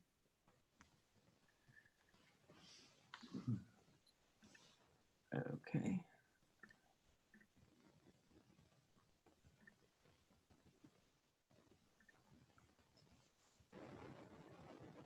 Oh, wait. Grant access. Oh, okay. Actually, never mind, because it's making me quit Chrome. Or yeah, so I'll just do it without screen sharing. So would that be the first piece of feedback that you have? Technical difficulties? Yes. It does so seem that's getting across. I just want to start out by thanking the school committee and the administration for all the hard work they've put in. I know there was many hours of conversations that surrounded reopening. So I don't think any students at the high school, not any that I know of anyway, are kind of taking for granted the opportunity to go back to school in at least any form that we have so far. So this survey that I conducted was for students grades 9 to 12. It was completely anonymous, so I wanted to compel people to give their honest opinions and not feel like they were to get in trouble if they kind of criticize something about the reopening plan. And I got about 100 responses from this. So the first question that I asked was, do you find remote Zoom check-ins to be beneficial to your learning Monday and Tuesday for cohort B and Thursday or Friday for cohort A? And the overwhelming majority of students said no, they're not beneficial to their learning. And I kind of let people unpack that in the comments after that. So it was about 90% of people that said no, and teeny tiny fractions of people that said either undecided or yes. So some of the student quotes, I won't repeat kind of everything that Elizabeth and Ava and Carrie said earlier, but basically that what's happening with the Zooms is that they're not necessarily being used productively for both students at home, students in the classroom, and teachers who are giving them. I think one thing that I want to reiterate that I don't think the other students said was that I think teachers do know that these Zooms aren't only for attendance purposes. I know Ms. Aways has had a comment in the chat a minute ago about how teachers know that it's not only about attendance, and that students are welcome to ask questions or sort of clarify things about the assignments for the day. So another thing that I wanted to bring up was something that happened to me actually that I talked to Dr. Morrison about a remote Zoom kind of disaster worst case scenario story. So I was doing a practice standardized test for a Spanish test we do at the end of the year. And it simulates what the actual test is going to be like. So it locks you into the portal and doesn't let you leave. And so I wrote my whole paragraph in Spanish and did the assignment, but I looked at my watch and I said, oh shoot, I have to go to a Zoom. So I clicked out of the portal, and then by the time I got back, everything had deleted because it was trying to simulate the actual test. So it was super frustrating for me because I had to rewrite this entire thing. And it was actually slowing me down and inhibiting me from getting to other assignments throughout the day. So it was just kind of ironic that the thing that was supposed to be helping me was actually hurting me. So my next kind of question on the survey was, do you submit your remote work on or before the day that it is due? So basically, are you getting your work done on time? And the majority of people said yes, about 85% of people said yes, but the fraction of people that said no or sometimes in their comments kind of said that it was because things were kind of unclear in classrooms and they're still working out the kinks of checking in with teachers and sort of knowing what's going on. So I think that that was something that is probably still being smoothed out. I know this was not an easy transition by any means for both teachers and students. So I wouldn't take that sort of metric with too much scrutiny because I think there's other factors that are kind of influencing that. I also want to talk about my conversations with my teachers. So I mentioned Miss Oasis, who I had last year actually, and she and I, and especially some of my other teachers too, we had conversations about how it's sort of unrealistic for teachers and students to be expected to engage actively in the classroom on Zoom at like simultaneously. I know one time I was trying to ask a question from my room, like on Zoom, and I couldn't hear another student asking a question in the back of the classroom. So the teacher was trying to kind of navigate like receiving two different questions at once, trying to stop one person, and then they have to repeat the questions so that you can hear them. And that's sort of a technology-based issue that Dr. Mars and I talked about as well, about how there's getting new mics to kind of solve that problem. So I think sort of everyone's main gripe right now is the remote check-ins. I do want to highlight though some things that are working and people are kind of excited about. So in-person classes are obviously going really well, at least in my experience and the experience of the people who I surveyed. I think everyone's just grateful that we have the opportunity to actually be in person and feel some sense of normalcy. If we were to all take our masks off, I think it would feel like nothing had ever happened. So I think we're all really appreciative of that. Wednesday Zoom calls are going pretty well. I think 30 minutes is probably like the sweet spot for students staying engaged and like actually absorbing information over a Zoom, and as well for teachers, because I know it's hard to cram a whole lesson sometimes online. Google Classroom is working well. It's nice that we have sort of a streamlined place for all assignments to go. As I mentioned before, there are some things that are still being ironed out. And that could be a conversation for teachers to have, but again, I don't necessarily think that people not submitting their work on time is an object of Google Classroom malfunctioning.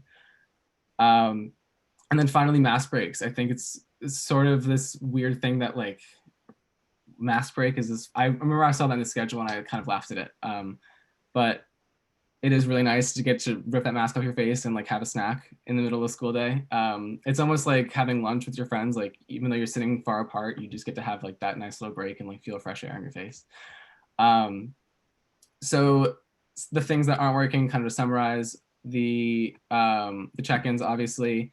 Another thing that students have been bringing up a lot are the mask break time, which is during third period. So it's between, I think, like 9 and 10 in the morning, which we've been finding to be a little bit early, considering I like eat breakfast at 7 and then I get to school and like I'm only 2 periods in and then it's time for my mask break. So somewhere, if we were to push the mask break back to some of those more in the middle of the day, that might be a better time. For when we're actually hungry or when we actually feel like we're dying for a break.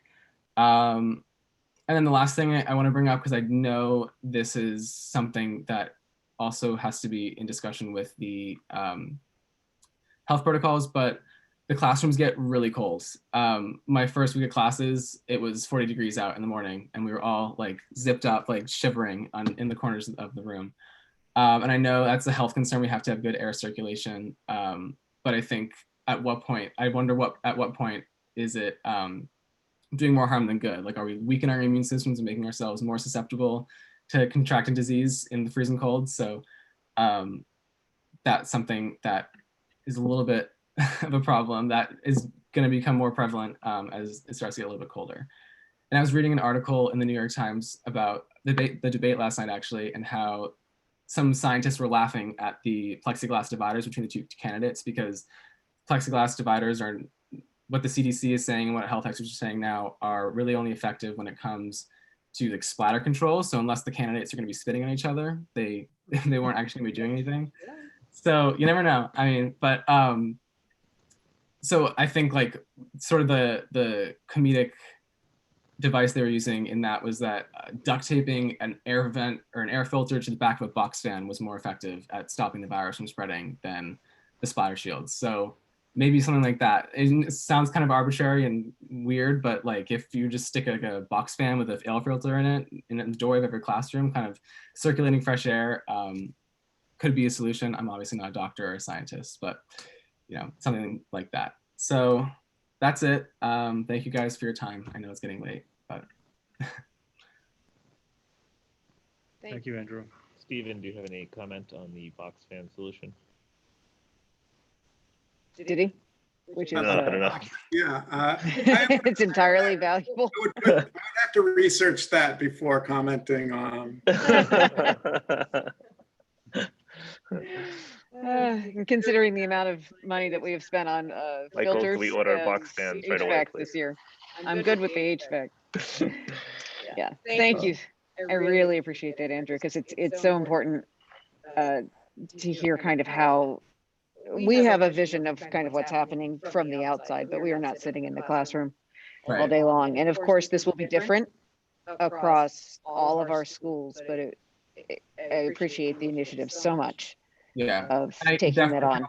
For the high school level, I don't know what's happening in my younger siblings' classrooms, so. Yeah. Yeah. Okay.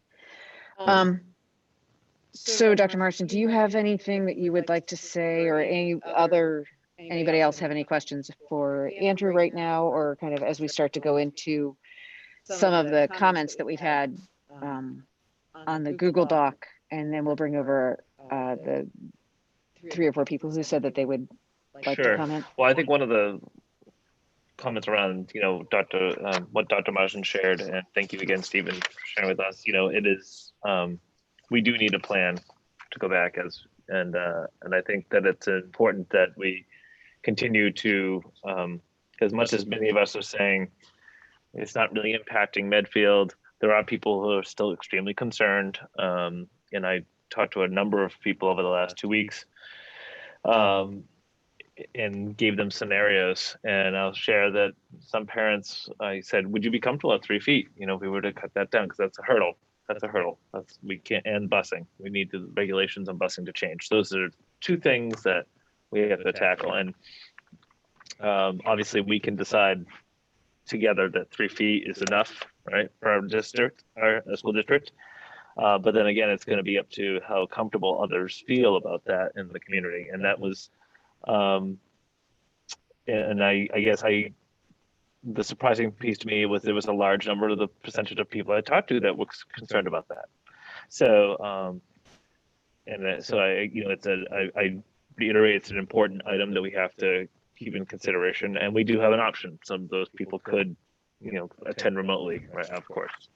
But I think the outcome is I would, you know, the progress to make this, you know, these arrangements or plans to get us back in additional FaceTime, I think is important for particularly some of our younger kids.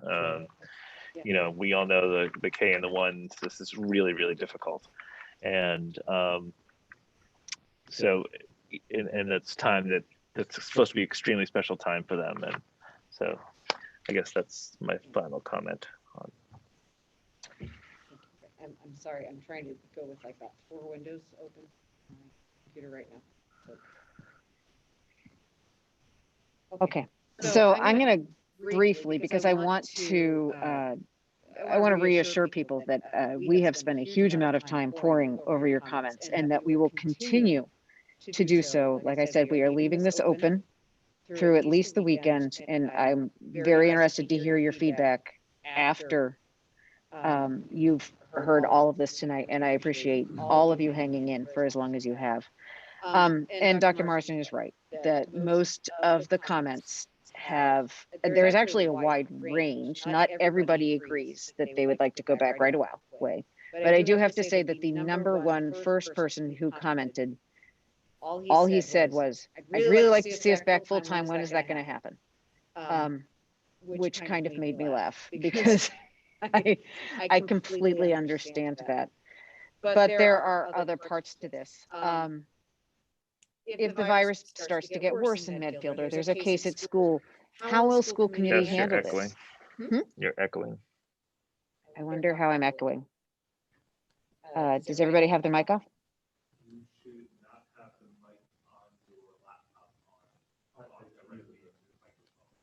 Okay, thank you. This is the reason I would. Right. I can't. All right, so people are saying, if the virus starts to get worse in Medfield or there becomes a case at school, how will we handle that, right? So if we start to think about that, what's also the exit plan for that? And will our teachers be prepared to teach entirely remotely if the school becomes remote? A lot of other people, and I'm just going to quickly say this. Is there any way that we can start a testing site for our schools? Have we investigated options like a self-swab test? Thank you, Brad. Jess, a quick question, and this is maybe a question for Dr. Marston. I know that we've spent a lot of time this evening discussing the numbers and all the data that it goes into making the decisions to go full person or remote. Is there already set to go some sort of a plan that people can read over so that, maybe it's not going to happen necessarily soon, or I would hope we don't have to go remote, but we've all seen that plan for if we have to go remote, this is how it will play out. Is there a plan for if we are going to go back in person, this is how we will roll it out? I think that's what people are asking for right now, and I'm not sure if that's something that you're working on right now. So we didn't put it as part of our reopening plan that we did in the summer because we wanted to, we have the in-person model, but we didn't put dates attached to it because we wanted to see how it played out. Absolutely, I mean, so I guess I just want to try to be clear that we're not going to reopen until after we start to have that first status report in the beginning of November. Right. And start to have conversations. And then at that point, we look at the metrics and we see, like Stephen had mentioned, what they look like. Then we start having conversations about, getting folks in. I mean, I would like to have Memorial in first. Well, that's exactly my point. Yeah, I think that what I'm hearing and what the Google spreadsheet was saying is that they understand what we're looking at and how we're gauging whether we're going to make this jump, but God help us that we do make the jump. What is the plan? So it would be helpful to know, like as Leo said, is there a priority to get the K through 1? And I think you've said that tonight, that you would definitely put the priority there in getting the younger kids. So maybe it would be helpful for the next, I don't want to put a timeline on this, but as soon as possible for you to kind of outline. So we've been talking about it as leadership, and we have that. We can put that together and get that out. I think that might be helpful. Just so they see that there's a plan in place. Not that it's going to happen at this exact date, because we won't know that, but I think this is the end game that we're hoping for, maybe. I feel after the information that Stephen shared, there is so much. It's like an information onslaught in news media, right? So that's why I really appreciate Stephen spending time with us today and people hearing that, because that really breaks it down to, where we need to be. And the state is finally starting to put a little more pressure on that too, saying, listen, if you're gray for weeks and weeks, you have an opportunity to push more time. And I want to reconfirm that we don't have a set date on it, but it's always good to know, like, this is what we're striving to, because everybody wants to go back to school. How is it going to happen? It's like, preparing for the event that you don't know when it's going to be, but I immediately think of like the birth of a child. Well, you don't know when it's coming, but you got the bag packed and everything's ready, and then it's go time, and I think that it might help alleviate a lot of anxieties in the town to know this is how it's going to roll out. We're just waiting for the time in which we can do it, and we're watchful and waitful and watching how everything is going around our town and in our town. But this is what will happen. It'd be really nice to say on this date. No. You want a date? Oh, I would love to put a date. Well, I just don't think we can. That's the philosophical. We can't predict the future, but I would like something to be hopeful for. Well, yeah, but I think the date is, I think is, as long as we're progressing in the right direction and we can make the decision on the distance within the schools, there is still one main hurdle that would have to be tackled, even if we set a date, and that's how do you get the kids to school, right? And so that is a mandate from the state, Right. for the transportation on the buses. We couldn't change that. So, Right, so maybe there'd be two categories. Here are things that we can control and what we would roll out, and here are things we I mean, cannot I have to control. tell you, I think the bus thing is less of a hurdle than the 3 feet. I mean, I think, that we could look at multiple runs, and we could do a lot of different things creatively in terms of the transportation. It's not easy, and it doesn't, having 24 instead of 71 doesn't make things, doesn't make sense, but it does with the science. It's really difficult for us to bus all those kids with 24 in there. But we could do multiple runs. We could adjust the bus schedule. We could do a lot of things around that. It's really getting folks comfortable with having a 3 foot or a 4 foot or a 5 foot separation, something less than 6. Because I know that we did the analysis this summer. Even if we went to 4 feet in a couple of schools, it would work. It has to be 3 in a couple others, but like for instance, with the numbers of students that we have. Sorry, Jeff, you're echoing. Am I going?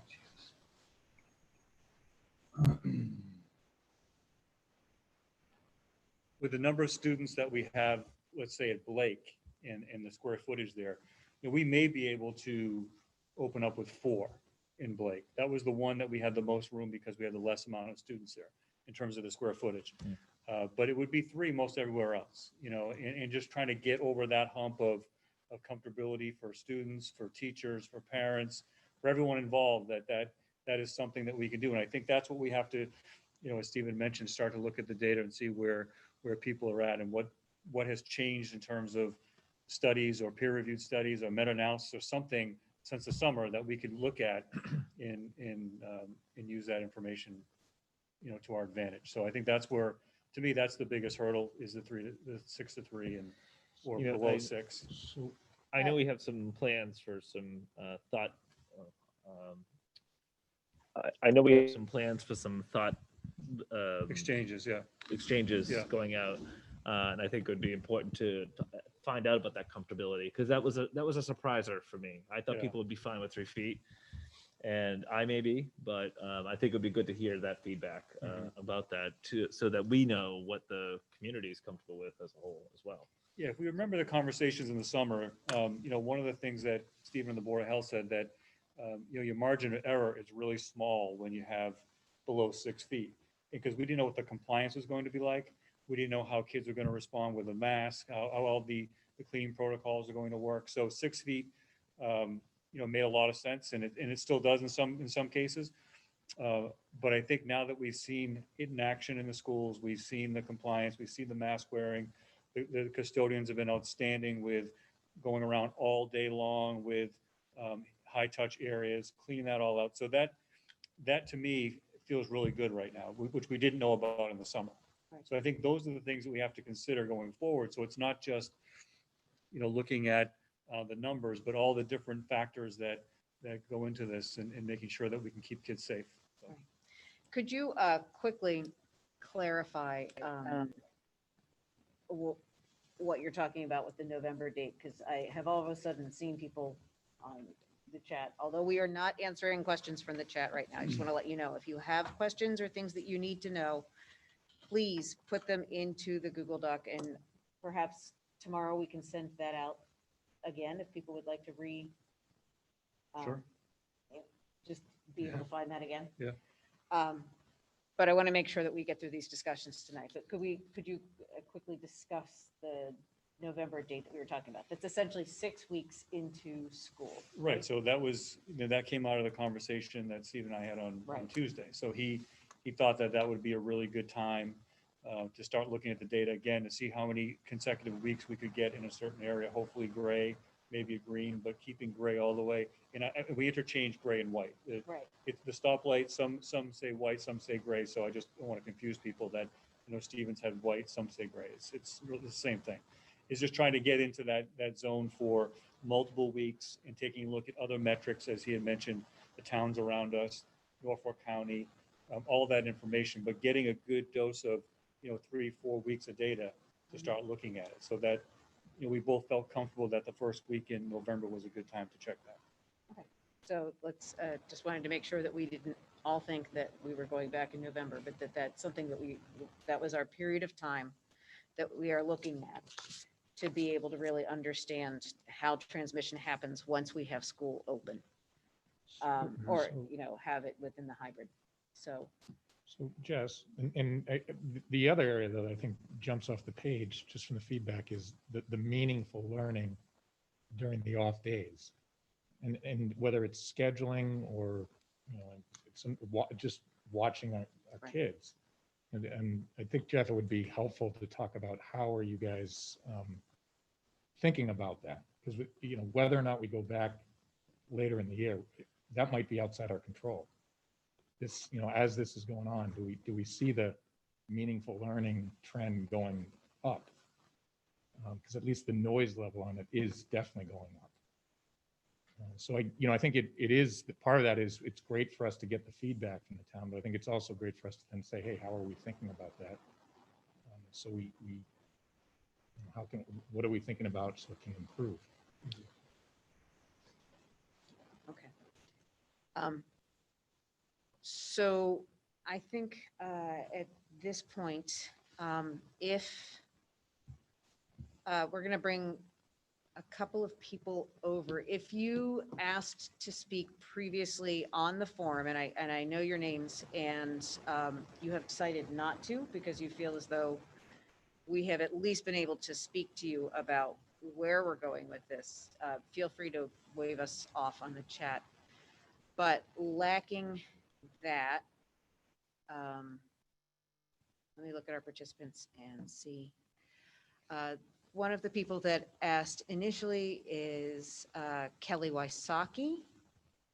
Kelly, if you want to give me kind of a wave on chat, or if you would, let's see, Owen, if you can, why don't we try to bring her over?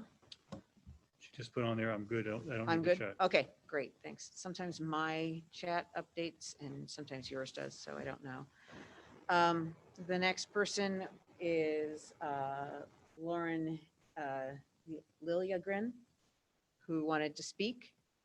Lauren, are you ready? Would you like us to bring you over? Can you do that, Owen? Is she on there still?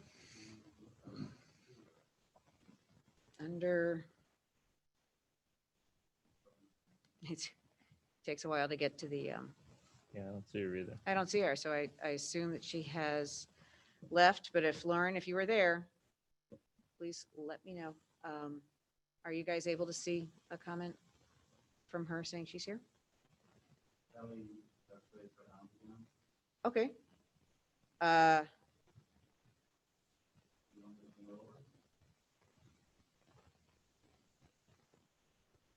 I don't think so. Maybe Kelly, why don't you can you chat and tell me if you want to come back over, and Leo, maybe you can watch for that. Sure, if she raises her hand, she goes to the top. Oh, look at that.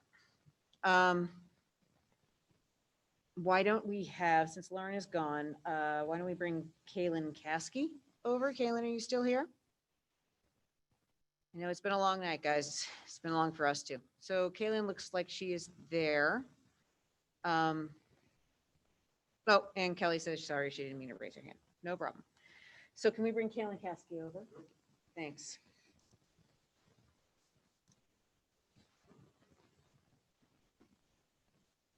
All right.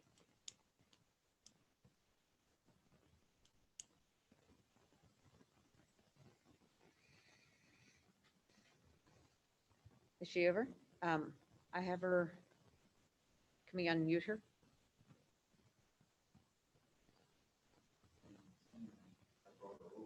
Yeah, I have her in She's the there. bottom of my screen.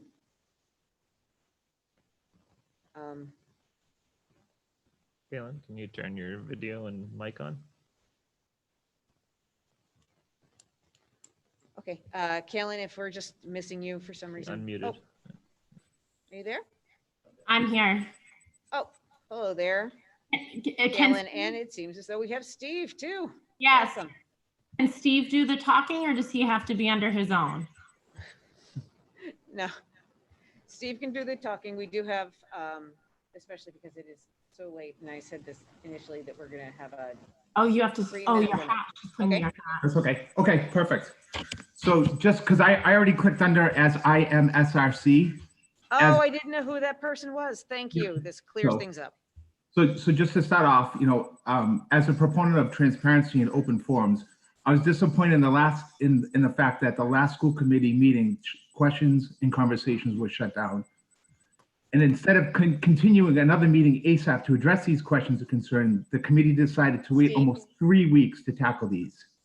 Okay, thank you. Steve, first of all, this is specifically about reopening. I'm right getting to now, that question. Not the last meeting. So if you Correct. could direct your comments to that, I'd appreciate it. Okay? So that meeting, that actual meeting was about reopening and the questions Right, were shut but down. this and- meeting is and also many about weren't answered. specific steps. Yeah, so my question on that is, as being proactive in sending our kids back to school, has there been any survey sent out to parents to see how many parents would keep their kids home? Because it seems like if there was 25 to 30% of parents that would keep their kids home, it would open up a lot more space in classes. I'm not answering questions. We're simply taking this as comment tonight. So go ahead and ask your questions and we'll take them under advisement. So that's part of my question too. And still with looking at the data that we have, and especially as many days that we are in the white, and we have been in the white, why are we still gonna wait until November, especially when other towns have guidelines and specifics and have already stated them and putting them out and they're trying to get their kids back earlier? Why are we waiting so long? And it seems like we still don't have a plan.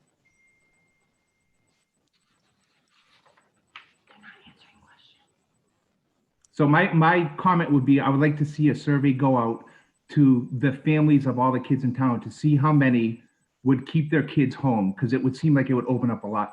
This, in the remote learning that we have going on right now for us with our 6th grade and 4th grade is not working. We're not learning. It's almost been counterproductive and been extremely difficult for our family and a lot of other families as well. And it seems, listen to the high school kids as well, it seems like it's also very difficult. So it seems like we need to kind of move in a different direction to try to do something differently, especially like other communities. And again, I've talked about Walpole, what Walpole has done and what Westwood has done to do forward learning. And it seems like in that area, like we've completely dropped the ball as a town and a community. Okay, thank you, Steve, very much. Thank you. Appreciate it. I appreciate it. Thank you. And Lauren is back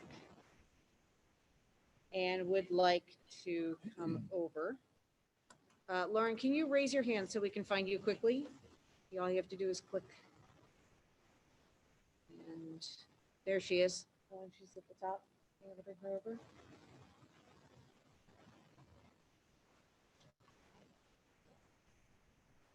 Can you guys hear me? We can. Thank you, Lauren. Hi, I keep getting kicked out. So what I wanted to say is thanks for the time. Thanks for scheduling the session. I think it was needed, and I'm glad we're all here. So I understand the desire to be cautious about the transmission of COVID. Our whole country is, but we need to balance the risk of COVID transition against the guarantee of educational regression, obesity, depression, anxiety disorders, childcare issues, financial strain the kids and families are facing right now. Think of this call. What are the number of times we've had an echo or other communication issue? I work on Zoom all day long, every single day, and I wasn't able to manage it. Our children's education is being interrupted in this way every day, all day. Hearing about the risk of keeping kids remote, it's been realized. It's happened. We haven't had any sort of community spread of coronavirus. We have experienced globalized anxiety disorders in children, educational regression, children on IEPs not getting the services that they need. So we're balancing an actual devastating event that's happening in our community right now against something that hasn't happened and frankly is unlikely based on the trends that we've seen. And I would say I'm hearing so much about we're going to start looking at data in November. you know, I've worked in corporate America my entire career. That sounds a whole lot like leave us alone, we'll talk about it later. I'll be honest. I mean, we'll start thinking about it in November. I think I'd love to know, what is it that means we can open? What has to happen? What event is it that needs to occur? And I'm hearing what you guys are saying. It's nuanced, right? It's not just Medfield. It needs to be all the towns. It's not just this environment. What is it? Tell me what the metrics are, right? So I can pray for them and cheer for them and encourage other folks to do the same. So I'd love to understand, what is the score we need to get in order to reopen? And I'd love to have that now. I feel like we've had plenty of time to decide on that. And then the last thing I'd say is, if private schools can open, then public schools must. If there is any tenet of American society, it is a free and appropriate public education. And I will tell you, this education that my kids are getting right now is not free, and it is not appropriate. So there you go. But I do thank you all for your efforts, but you can hear the passion in my voice, and I thank you for the time and for the meeting. Thank you so much, Lauren. I appreciate it. And thank you, Steve and Kaylin. Appreciate it. And all the other people who offered to comment, and the people who are so obviously invested in their kids in our schools. We do appreciate it. Some of the questions that we had seen in the surveys that were better moved perhaps to local issues with schools, I think we'll be kind of parsing those out and sending them on to the school so that they can be answered for you as well. Okay. Do we feel as though this discussion has been expanded enough that we can take away this information from here, and then we can move on with the rest of the agenda? Yes? Okay, thank you. Sorry, I can't wear my glasses so I can't see you. All right. So just for the time that we're at, yes. I do feel like there needs to be some sort of, I guess, to reaffirm what you just said, that those questions are going to be forwarded on to the appropriate people to get answered, so that people understand that those did not go into a void. Of course not. Okay. We wouldn't ask people to contribute the thoughts that they had to just send it away. Yeah, I think there's probably some confusion around the answering and what's public, and why Jess is putting some structure, or the committee's putting more structure around the quota idea of public comment and open forum. And, and it's just something that school committees traditionally don't have a back and forth in any, matter of fact, this is the only town I've ever seen a back and forth question answer time ever in all the communities I've worked with in my career. And I appreciate it. And it's also due to the pandemic that we've never lived through before, I'm sure. Well, even years ago, like I came to my first school committee meeting and had questions, and we've done it. Like we've taken questions before the pandemic and we answer them, and Dr. Marsden's answered them, and people here answer them. And we tried to do that last time too. But at 214 questions, to take one by one and answer them live, we'd be here a very long time. No, so, and I'm not suggesting we do that yeah. at all. I just want to. All right, I think that we need to wrap this conversation up now. I completely understand, and Totally get it. we will send out the form again. so that Right, but I people know. echo what Megan's saying, that people, just assure people that they will get the answers from those appropriate places to get those answers for those that can be, or stuff that was answered live tonight. And obviously we've got continuing to move forward to get reopening. And so I don't think that's, I guess I don't want any confusion, because that's my hope. I know that's Dr. Marsden's hope, because he's shared with me every conversation I've had with him, and I know that you guys all feel the same. So I guess I'd like the community to understand that we feel the same, and we will do it as quickly as possible. So. Okay. Has Mary, I'm sorry, we're going to move on to the next agenda item. And again, please, thank you so much for your comments. Is Mary still on the line, or would the policy subcommittee just like to kind of quickly? Mary's up now. Oh, she's up now? Mhm. Great. Oh, Mary, thank you. Of course. Hi, everyone. Thank you.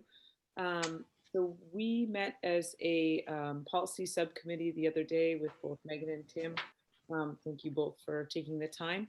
In May, the regulations for Title IX changed rather significantly, and we wanted to assure that the district policies as well as the district procedure for Title IX were updated and were in line with the regulations. So we met together to look through. It's a rather lengthy procedure that requires significant training on our part. So we do have the administrative team set up to be trained next week for all of the Title IX procedures. And we have in your packets, you'll see each of the policies that also would need to be updated. Most of these you'll see are mainly changed just to kind of show that Title IX has its own area and that it has its own procedure now. So most of them are not significant changes, but really just want to highlight the fact that the district will have Title IX policies and procedures that are in line with these regulations and that change some of the terminology in terms of who things are turned over to if there is a concern for Title IX violation. So previously we referred significantly to the civil rights coordinator, and now we will have a Title IX coordinators, which are myself and each of the building principals. So the policies have been changed to kind of address the correct language and definitions, as well as to address the exact people that would be listed for each of the Title IX coordinators, and then it also has a copy of the updated procedures that I said are lengthy and I think very defined, which is great. And each of the administrators will be trained on this in this next week. Megan and Tim, I don't know if you have anything from our meetings that you want to also bring up. I just wanted to, oh, what should I do? Okay, is that better? No. I'm not going. No, turn your mic off on your device. Speak into the mic. Better? Okay.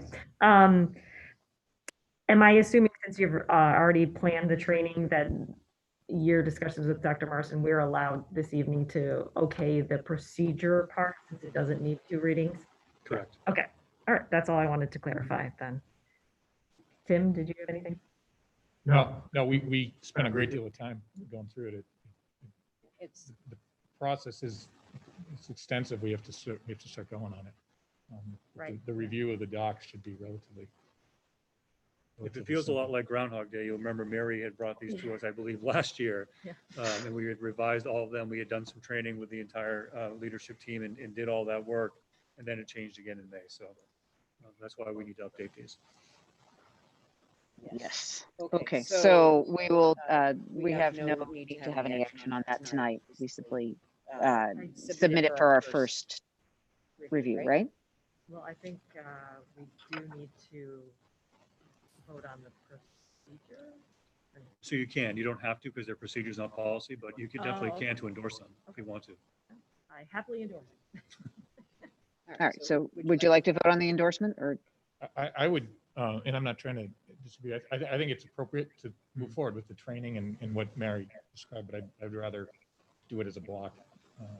Approve them all just if something else comes Yeah. up. Sure. You good with that? Mary?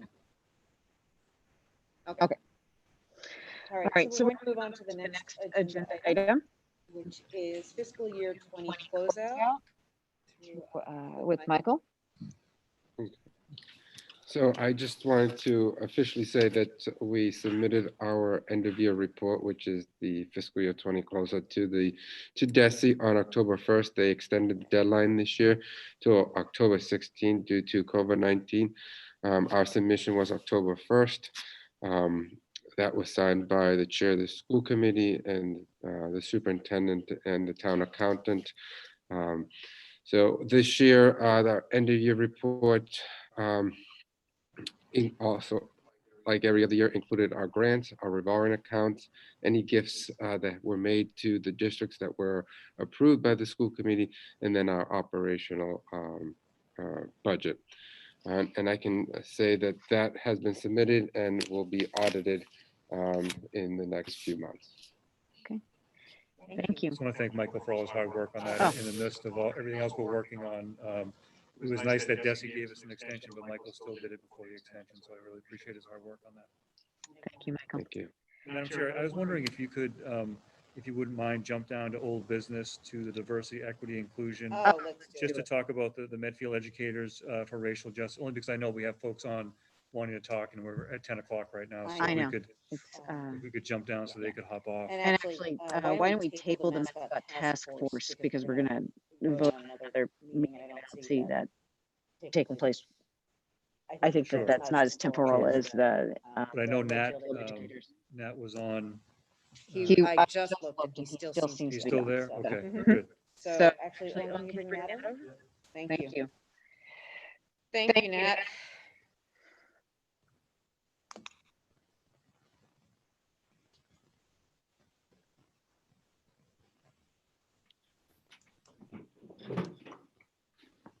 All right, Nat. Can you hear me?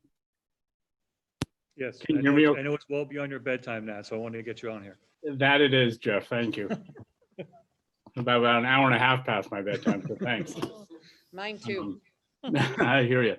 I appreciate it. So thanks for inviting me to come on, and please know that I am not, I'm speaking on behalf, but by no means am I the one completely in charge or running this group, but by any means. But just to get some background about, I know on the agenda, MERGE stands for Medfield Educators for Racial Justice. And I am so honored and really pleased to be a part of this group of educators in Medfield that are deeply committed to a very, very important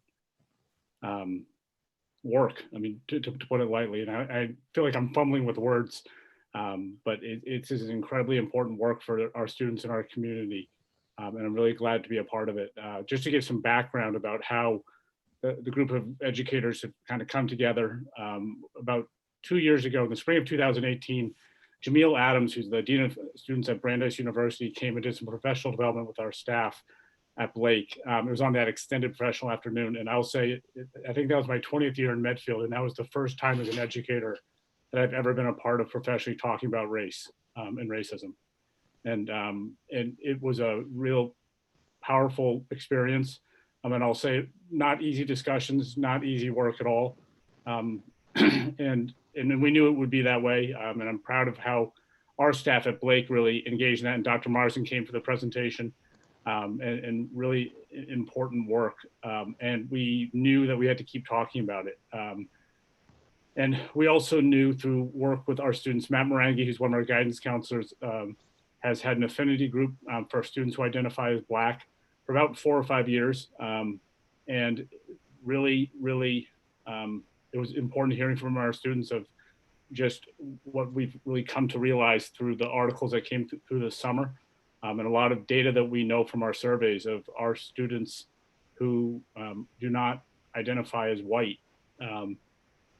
really do not have a connection in our schools as much, to put it bluntly. And we know that. And so after Jamil had come, a number of staff at Blake had really expressed an interest to keep talking about race. And so we had a book group that met on a monthly basis, and Mary Brule was part of it.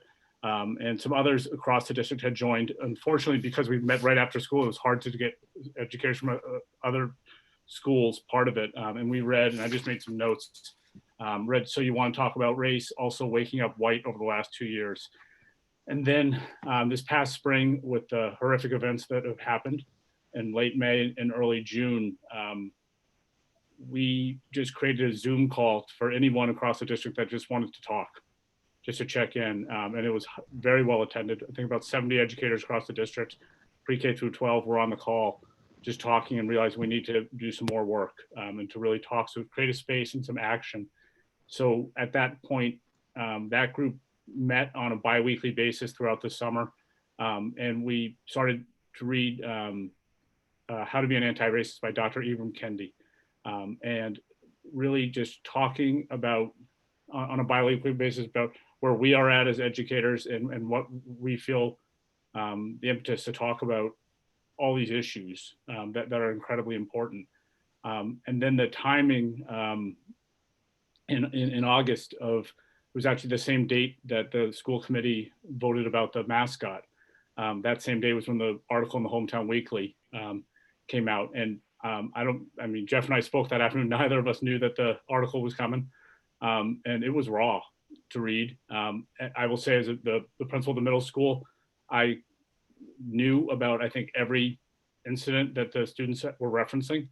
And it was really, I was very proud of our students for speaking up and for sharing their stories. And yeah, it was hard to read, but it was important to read. I was very proud of them. And I think that was shared amongst our staff, of trying not to really read it defensively and think, oh, how is this going on? At that point, I really don't think it mattered how we were feeling. It's more about the point that we need to listen more, which is important. So that group of educators have been thinking about, we want to do some work, and then space was provided during the 10 professional days. And both Dr. Marsden and, at the time, Anna Mae, who was chair at the time, spoke at the opening with all staff about the importance and how we need to do better with that, and referencing the article and referencing decisions that have been made, and how we need to support our students. So the group was just kind of norming together, and that's when the acronym came together of MERGE, MERJ, Medfield Educators for Racial Justice. And on one of the professional days, it was a 2-hour session in the morning, and really it was called Reflections on Racism. And Dr. Marsden had found a clip from Erwin Blummer, who I know was one of Jeff's mentors, and longtime superintendent, I think in Newton. Am I right, Jeff, about that? Yes, Newton and Concord Carlisle. Yeah, and Erwin had done a talk that it was basically it's a 10-minute clip called Historical Perspective on Racism, and it is incredibly powerful. And it was a hour-and-a-half PD that different educators, I think we had about 20 groups volunteers throughout the district, staff members, to help facilitate the discussions. And it went incredibly well. I think, speaking from the eye, it's always nerve-wracking to have these conversations and to lead them, and staff were all in, and really very pleased to have a pre-K through 12 experience. And Erwin's talk and Jeff has shared the importance of us as leaders making this a priority, that we need to make sure we're talking about it. And so really where we're at right now is this group is meeting on nightly Zooms on a monthly basis. Christine's been a part of it. Mary's been a part of it. And I will say I'm a part of it. I'll say Amy Cuomo is one of the middle school English teachers at Blake. She and I have just kind of tried to facilitate the Zooms, but by no means are we running it, and trying to both talk about it and educate ourselves, but also build in some action points. And I'll just share that we've drafted a mission, and I have it somewhere, I thought. So I do. So I'll just read aloud the mission, because I think it gives a sense. And it's still in draft form, but it says, Medfield Educators for Racial Justice seeks to promote racial justice and equity within the Medfield Public Schools and the larger Medfield community through staff development and education, curriculum review, design and implementation, and community outreach and partnership. Through reflection, discussion, and action, we seek to promote an anti-racist and anti-biased education in order to better prepare our students, staff, and community members to engage in meaningful dialogue and to ultimately make our schools a more equitable, just, and inclusive learning community. So I know it's a mouthful, but we wanted to make sure that we put it down on paper to hold ourselves accountable in that way. So I know at each building, we're talking about having building-based teams talk about, but also a district-wide team. And I actually just got an email this morning from some of the community members and families who are interested in partnering and talking about that. And I think that's important too. So some steps that we want to make sure is that we're engaging students, engaging parents. And as we're all experiencing, it's difficult to do in a hybrid model. It just is. But that doesn't, we don't want to say, well, it's difficult, so we'll just table it. And we're trying to make commitments at each building about making sure we carve in time to talk about this work. It ties into a lot of the work that we've been doing with multi-tiered systems of support for students. In our curriculum review, we know we have to do better. We have to enhance and broaden our curriculum. And I'm speaking broadly in that way, but also want to narrow piece. And I think one of the more important things that we can do is listen to our students and listen to our families. So I'm really pleased to be part of it. I'm pleased that the school committee is making this a priority, and really happy to be part of it and humbled to be part of it as well. So I know I speak quickly. I'm happy to answer questions or share any thoughts that I can speak, knowing that I can't speak for all. I can speak from what my own perspective may be. First, I just want to thank you for staying up past your bedtime. Well, thank you. And hanging in. But I think that we've had some great conversations over the years about how we look at every child as an individual child and what their expectations or their experiences are. And despite how horrible the events of the summer were and continue to be, and that we continue to struggle with these issues around how we all understand each other's lives and experiences. The fact that it's been able to bring these conversations to the forefront is a valuable legacy. So thank you, and I wish that it wasn't 10-12 right now, because I think that this would have been a really wonderful conversation to have in a longer way. And I hope that you'll be able to come back with some of the other members so that we can talk about these things ongoing. Would love to. Thank you. Thank you, Nat. You bet. Thank you all. Thanks, Nat. All right. Thanks for everything that you're doing. It means a lot. Oh, thank you. Okay. Let's go to the superintendent TEC board appointment. So as you know, every year you vote to allow me to be on the tech board of directors. We do the accept board of directors and the tech board. We've already done accept. So I would ask that you vote to appoint me to the tech board of directors. So moved. Second. Okay. So roll call, Leo, Aye. Tim, Aye. Megan. Aye. And Jessica Riley, who's forgotten her name at this point. Aye. Thank you. Thank you very much. Motion passes. The next thing is, we need to schedule an additional school committee meeting on October 22nd, if we are able to do that. So Scott? moved. Okay, then we don't have to talk about it. So moved. Leo? Aye. Do we have a second? Wait, second. Second. Leo, I love the enthusiasm. But, We you know. need to discuss the October meeting. No, We I need another think meeting. it Let's go. does, I mean, So I there's a polled second people on the floor. individually. I know that you're available. We just want to be able to set it. So, okay. All right. So moved. We will, oh, we know we have to vote. Leo, Aye. Tim, Aye. Megan, Aye. Jessica Riley, aye. The motion passes. We will have another meeting on October 22nd so that we can, I can't imagine just having one meeting this one. We have a lot to catch up on even from tonight. Okay. Do we have other items since posting? So the one thing I want to bring up, I just want to recognize our world language department at the high school, especially. We received a notification from DESE today that we've been recognized as high achieving seal of biliteracy for students.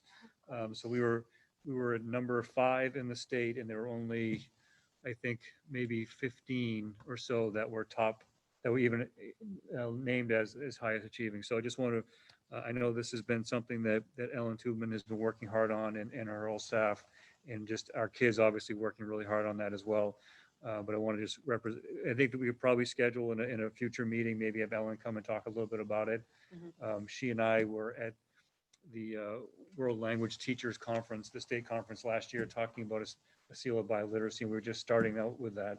So for, really year 1, year 2, but essentially year 1 of this to be recognized as high achieving with, I think it was 19.1% of our graduates in the class of 2020 have a seal of biliteracy. So I just want to recognize them, and hopefully we can get Ellen to come in at a later meeting. It's wonderful to be able to actually just talk about something that is actually truly academically that's not touched by the pandemic right now.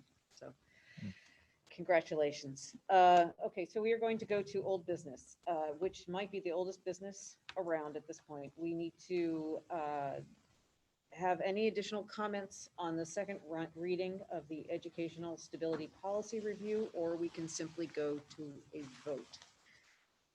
Megan or Tim, do you have recommendations then on the second review of the policy? Do you feel I do comfortable? not. You've gotten your feedback?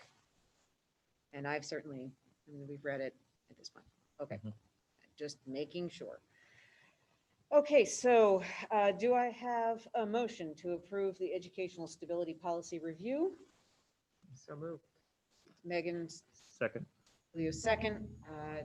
We have a vote. Leo? Aye. Tim? Aye. Megan? Aye. Jessica Riley, aye. Motion passes. Thank you. And as we continue through old business, the superintendent's evaluation, which we will present at the November 12th meeting.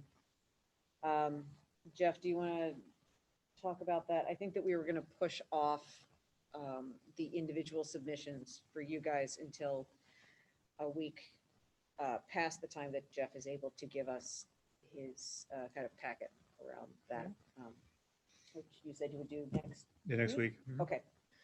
So, and then submit those to me, and I will come up with a essentially a full committee evaluation, put those together. That will be my first go around on that, so wish us all luck. Thank you. All right, the next item is the Dale Street School project update. Leo or Jeff? Well, Madam Chair, we have our next public forum on October 14th, next week. I know that information has gone out from the Communications Subcommittee. I just got an email a few minutes ago from them again, just trying to get information, and if folks have questions, trying to gather that information. So we had a very long meeting with the Board of Selectmen. Was it 2 weeks ago now? I don't know when it Feels was, like but yesterday, Jeff. it was a long meeting where we went through kind of where we are in terms of the site, where the school building committee, which I have to say, I mean, we're really fortunate in this community. You know, our Board of Health has public health and medical professionals. Our school building committee, which made up of the permanent building committee, has a lot of folks that are architects, builders. I mean, we're really fortunate to have professionals in the area that they serve on these volunteer boards. So the school building committee voted unanimously for the Wheelock site over the Dale Street site, and we did that presentation to the Board of Selectmen. So we've delayed it again. So we've had a couple of delays now with this project. You know, some tied to COVID, some tied to just trying to get more community input and more time. So we're hoping that after this forum, we can get some support. I think that Leo, what I gauged was that the selectmen were completely on board with Wheelock site. They just wanted some more community engagement. That's So what I understand. I mean, that was my understanding of that. So I think it's important that we keep moving forward and keep the project going. I don't know if you want to add anything else, Leo, but Yep, that's Looking pretty much ahead to summed it up. better days. So we actually we were invited as a group to participate in that meeting on the 14th. on the 14th. So we will probably need to post that Friday. Friday. So tomorrow. So we need Tomorrow. to, yes. Thank you. So we will be joining the school building committee and the select boards meeting. And that is essentially so that we can be present to answer questions as well as a body. Mhm. I think the only other comment too, and more is I think they're also trying to do 2 neighborhood kind of forums or updates early November, when they have a little more info on the traffic study, I think is what they were saying. Okay, yeah. So that would be more localized. So that was the Elm Street neighborhood and then the. Correct. Okay. Correct, yeah, closer to the schools. And they haven't got the exact dates, but they thought it was not just the one, it's the one for the whole town and then the local neighborhoods as well. Thank you. So, Dr. Marston, now we have fiscal year 21 budget update. Thank you. I know Michael's going to join in this conversation as well. One of the things that that every school district had to deal with over the summer was the cost of reopening. And we needed to, purchase the PPE, which we went into great detail on. We need to hire additional staff, all those kinds of things that had to happen. So, Michael, would you mind just going over that, the sheet that you prepared for the school committee on, Thank you so much, too. on what we have?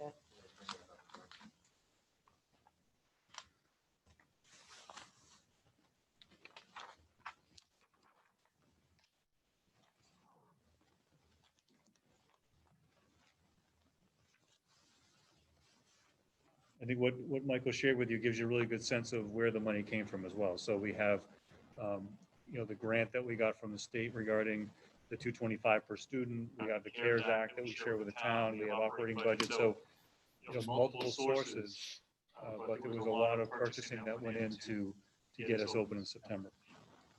Okay, so the report that I put together is something that Jeff and I would like to just keep you updated on a I think a monthly basis. I think that would be great. Okay. So these are the expenses as of October 6th when I put the report together. So there's currently 3 different sources that we're using for COVID relief funds.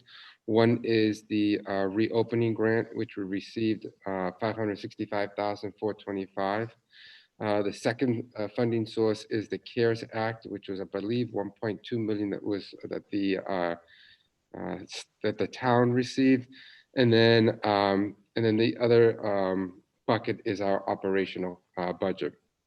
So far out of the reopening grant, we've spent $227,205.71. So we had stipends for the reopening committee of $61,250. We hired substitute nurses through the grant, and so far that payroll was about $1,100. Same thing with per diem custodians. We hired per diem custodians through the grant for another $1,900. And that has been really important to us, both the nurses and the custodians, because now we have additional nursing staff that help out. If there is an issue with a student, one nurse can work with that student, the other nurse can attend to everything else that's going on in the building. And then the custodians, having the extra custodians on during the day has been really helpful for us with the high touch surfaces. And the guys have been doing a great job with that. So thank you for making sure that took place, Michael. So for PPE supplies under the grant, we spent $77,645. We purchased tents. Some are mask tents or breakout tents, and some are medical tents, and that was about $28,000.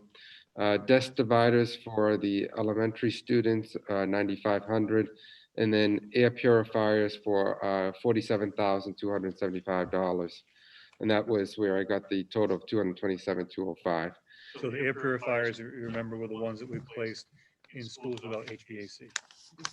So Dale and Wheelock have the air purifiers. So out of the CARES Act, which is the town funding, again, there was a small portion of the tents that came out of that funding source, which is about $8,400.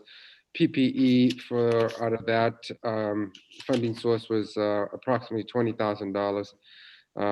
Office safety, those are the panels that we purchased for the central office and main offices at the schools, plus cleaning supplies that came to about $72,000. And then IT, those were the MacBooks and other small IT items that we purchased for the teachers, was $316,718 for a total of $417,482. And then under the operational budget for PPE supplies is about another $20,000 for PPE supplies so far. The MERV filters, the first group of MERV filters were 9,500. We have a second order that's coming in. Teachers, an increase in teachers, there was an increase of 6.2 FTEs. for $40,780 as of October 6th. And then the additional teaching assistants for 5.3 FTEs as of October 6th for another $4,000. And that's a total of $74,000. So a grand total for all three funding sources as of October 6th is approximately $719,000. And it's October 6th. You know, and I will say that even though that's a large number, when you look at surrounding districts, I know that they're all in the millions in this regard. So I think that, you know, we did the best we could in trying to keep costs down. Obviously, it's going to get higher with once we start paying staff all the way, you know, through the entire year. This is just as of right now. So it's going to get up there. But you know, if we granted a remote position for a teacher because of, you know, request or whatever, we had to make sure that position was filled. So that's where you see the additional teaching positions that are in there.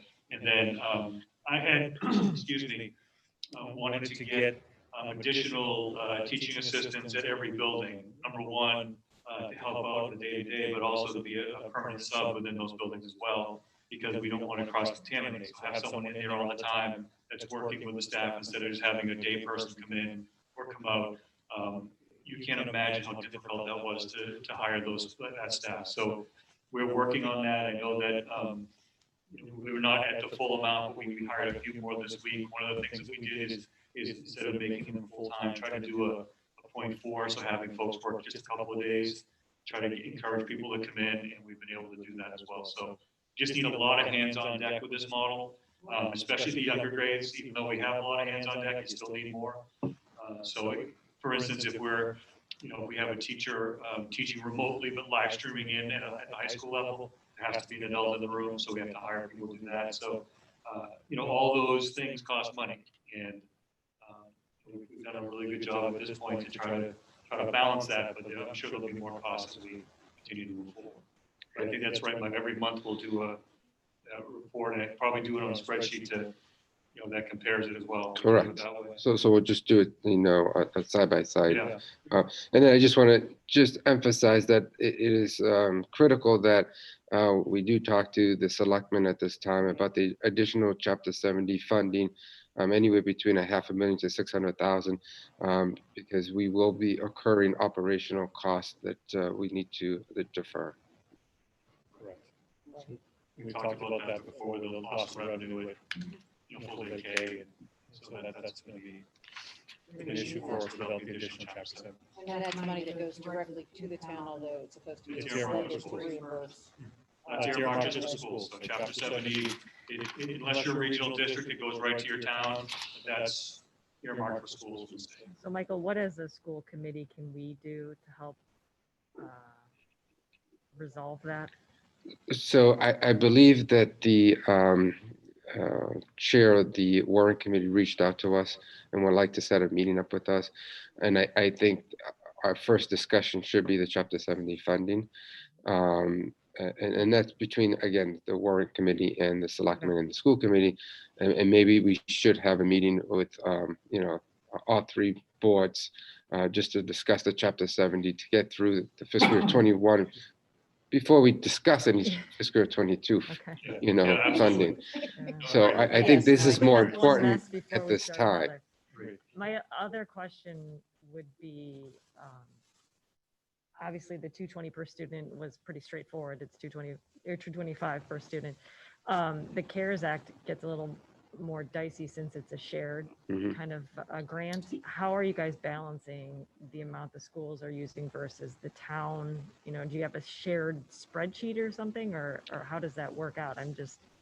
So what we're doing is we're submitting our invoices to the town, and some, yeah, I shouldn't say some, the majority of them do get approved through the CARES Act. The ones that don't get approved through the CARES Act is what we're putting through operational cost. What is the criteria for? Say that again. What is the criteria and who decides? It has to meet the criteria of because there's two through the CARES Act. They go through FEMA. FEMA sometimes rejects the cost. So FEMA picks up 75% of the cost, and then the CARES Act picks up 25% of those costs. So if FEMA rejects our invoices, those get turned back to the school department, and then we have to pay them through operational cost. So I can give you an example. So in this, it was last spring where we would put it in for to get reimbursed for the cost of providing meals to students. Those funds were, not all the funds were approved. So those had to go back into, our cost, because FEMA did not approve all those costs, even though it was due to COVID-19, and we would, they have certain regulations that they go through. So, you'll see that $8,000 of our tents were approved. That's why we had to take them out of a different funding source. My So follow-up question is that at our operational budget, we were already working at a deficit, so Mhm. I don't know where that money came from, Well, we're managing the budget that we have, and we're in a situation where we're making certain decisions of what to purchase and what we can't purchase with what we have. And this is why I'm saying I think it's very important at this time that we look at those Chapter 70 funding, because we know we did receive additional funding through the state for education.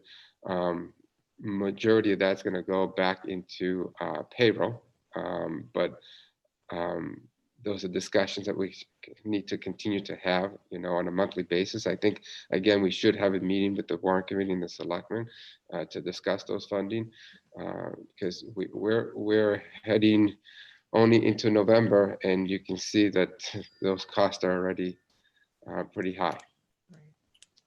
So far, Mother Nature has been free, but, there are going to be things that we've been doing. I'm sorry. No, You're no. here, but you're here. There are things that we have been doing outside that we may have to think about how can we possibly provide some of those services indoors, or what that looks like. And yeah, it's a pickle, and it seems like there's always something new or different, a different way that something will be reimbursed on a different day. It's almost like a limb system in a lot of ways, but thank you. That will be so very helpful. My last thing is, Superintendent and I are still waiting for word from DESE to see if there is any additional funding coming our way. I don't believe we're going to hear anything until probably late November. We didn't connect after my meeting with the commissioner, but he was very clear about don't expect anything before the election, and even after that, it depends on which way it goes, whether or not there'll be additional stimulus money or not. So he was very clear about that. Always a good way to say, as a public service, no matter what you do, go vote. Okay, so I want to make sure, we just had to jump around a little bit tonight, that we are not missing anything, but I think we have gotten through it. Does anybody have informational items that they need to share tonight? Need any? Okay, Motion to adjourn. that's my job. Oh, Motion to adjourn. ask for a motion. But I am. Motion to So adjourn. moved, whoever made the motion. All right. Leo? Yes. All right. Jim? Yes. Megan? Yes. All right. And Jessica Riley, so moved. Future agenda items will be elementary principals opening report, challenge success, student feedback, social emotional learning, standards-based feedback, and potentially a bioliteracy seal presentation by the world language, and continuing budget discussions. Thank you very much, and thank you to the 47 people who are still on. Thank you so much. You guys are hardcore. Thanks.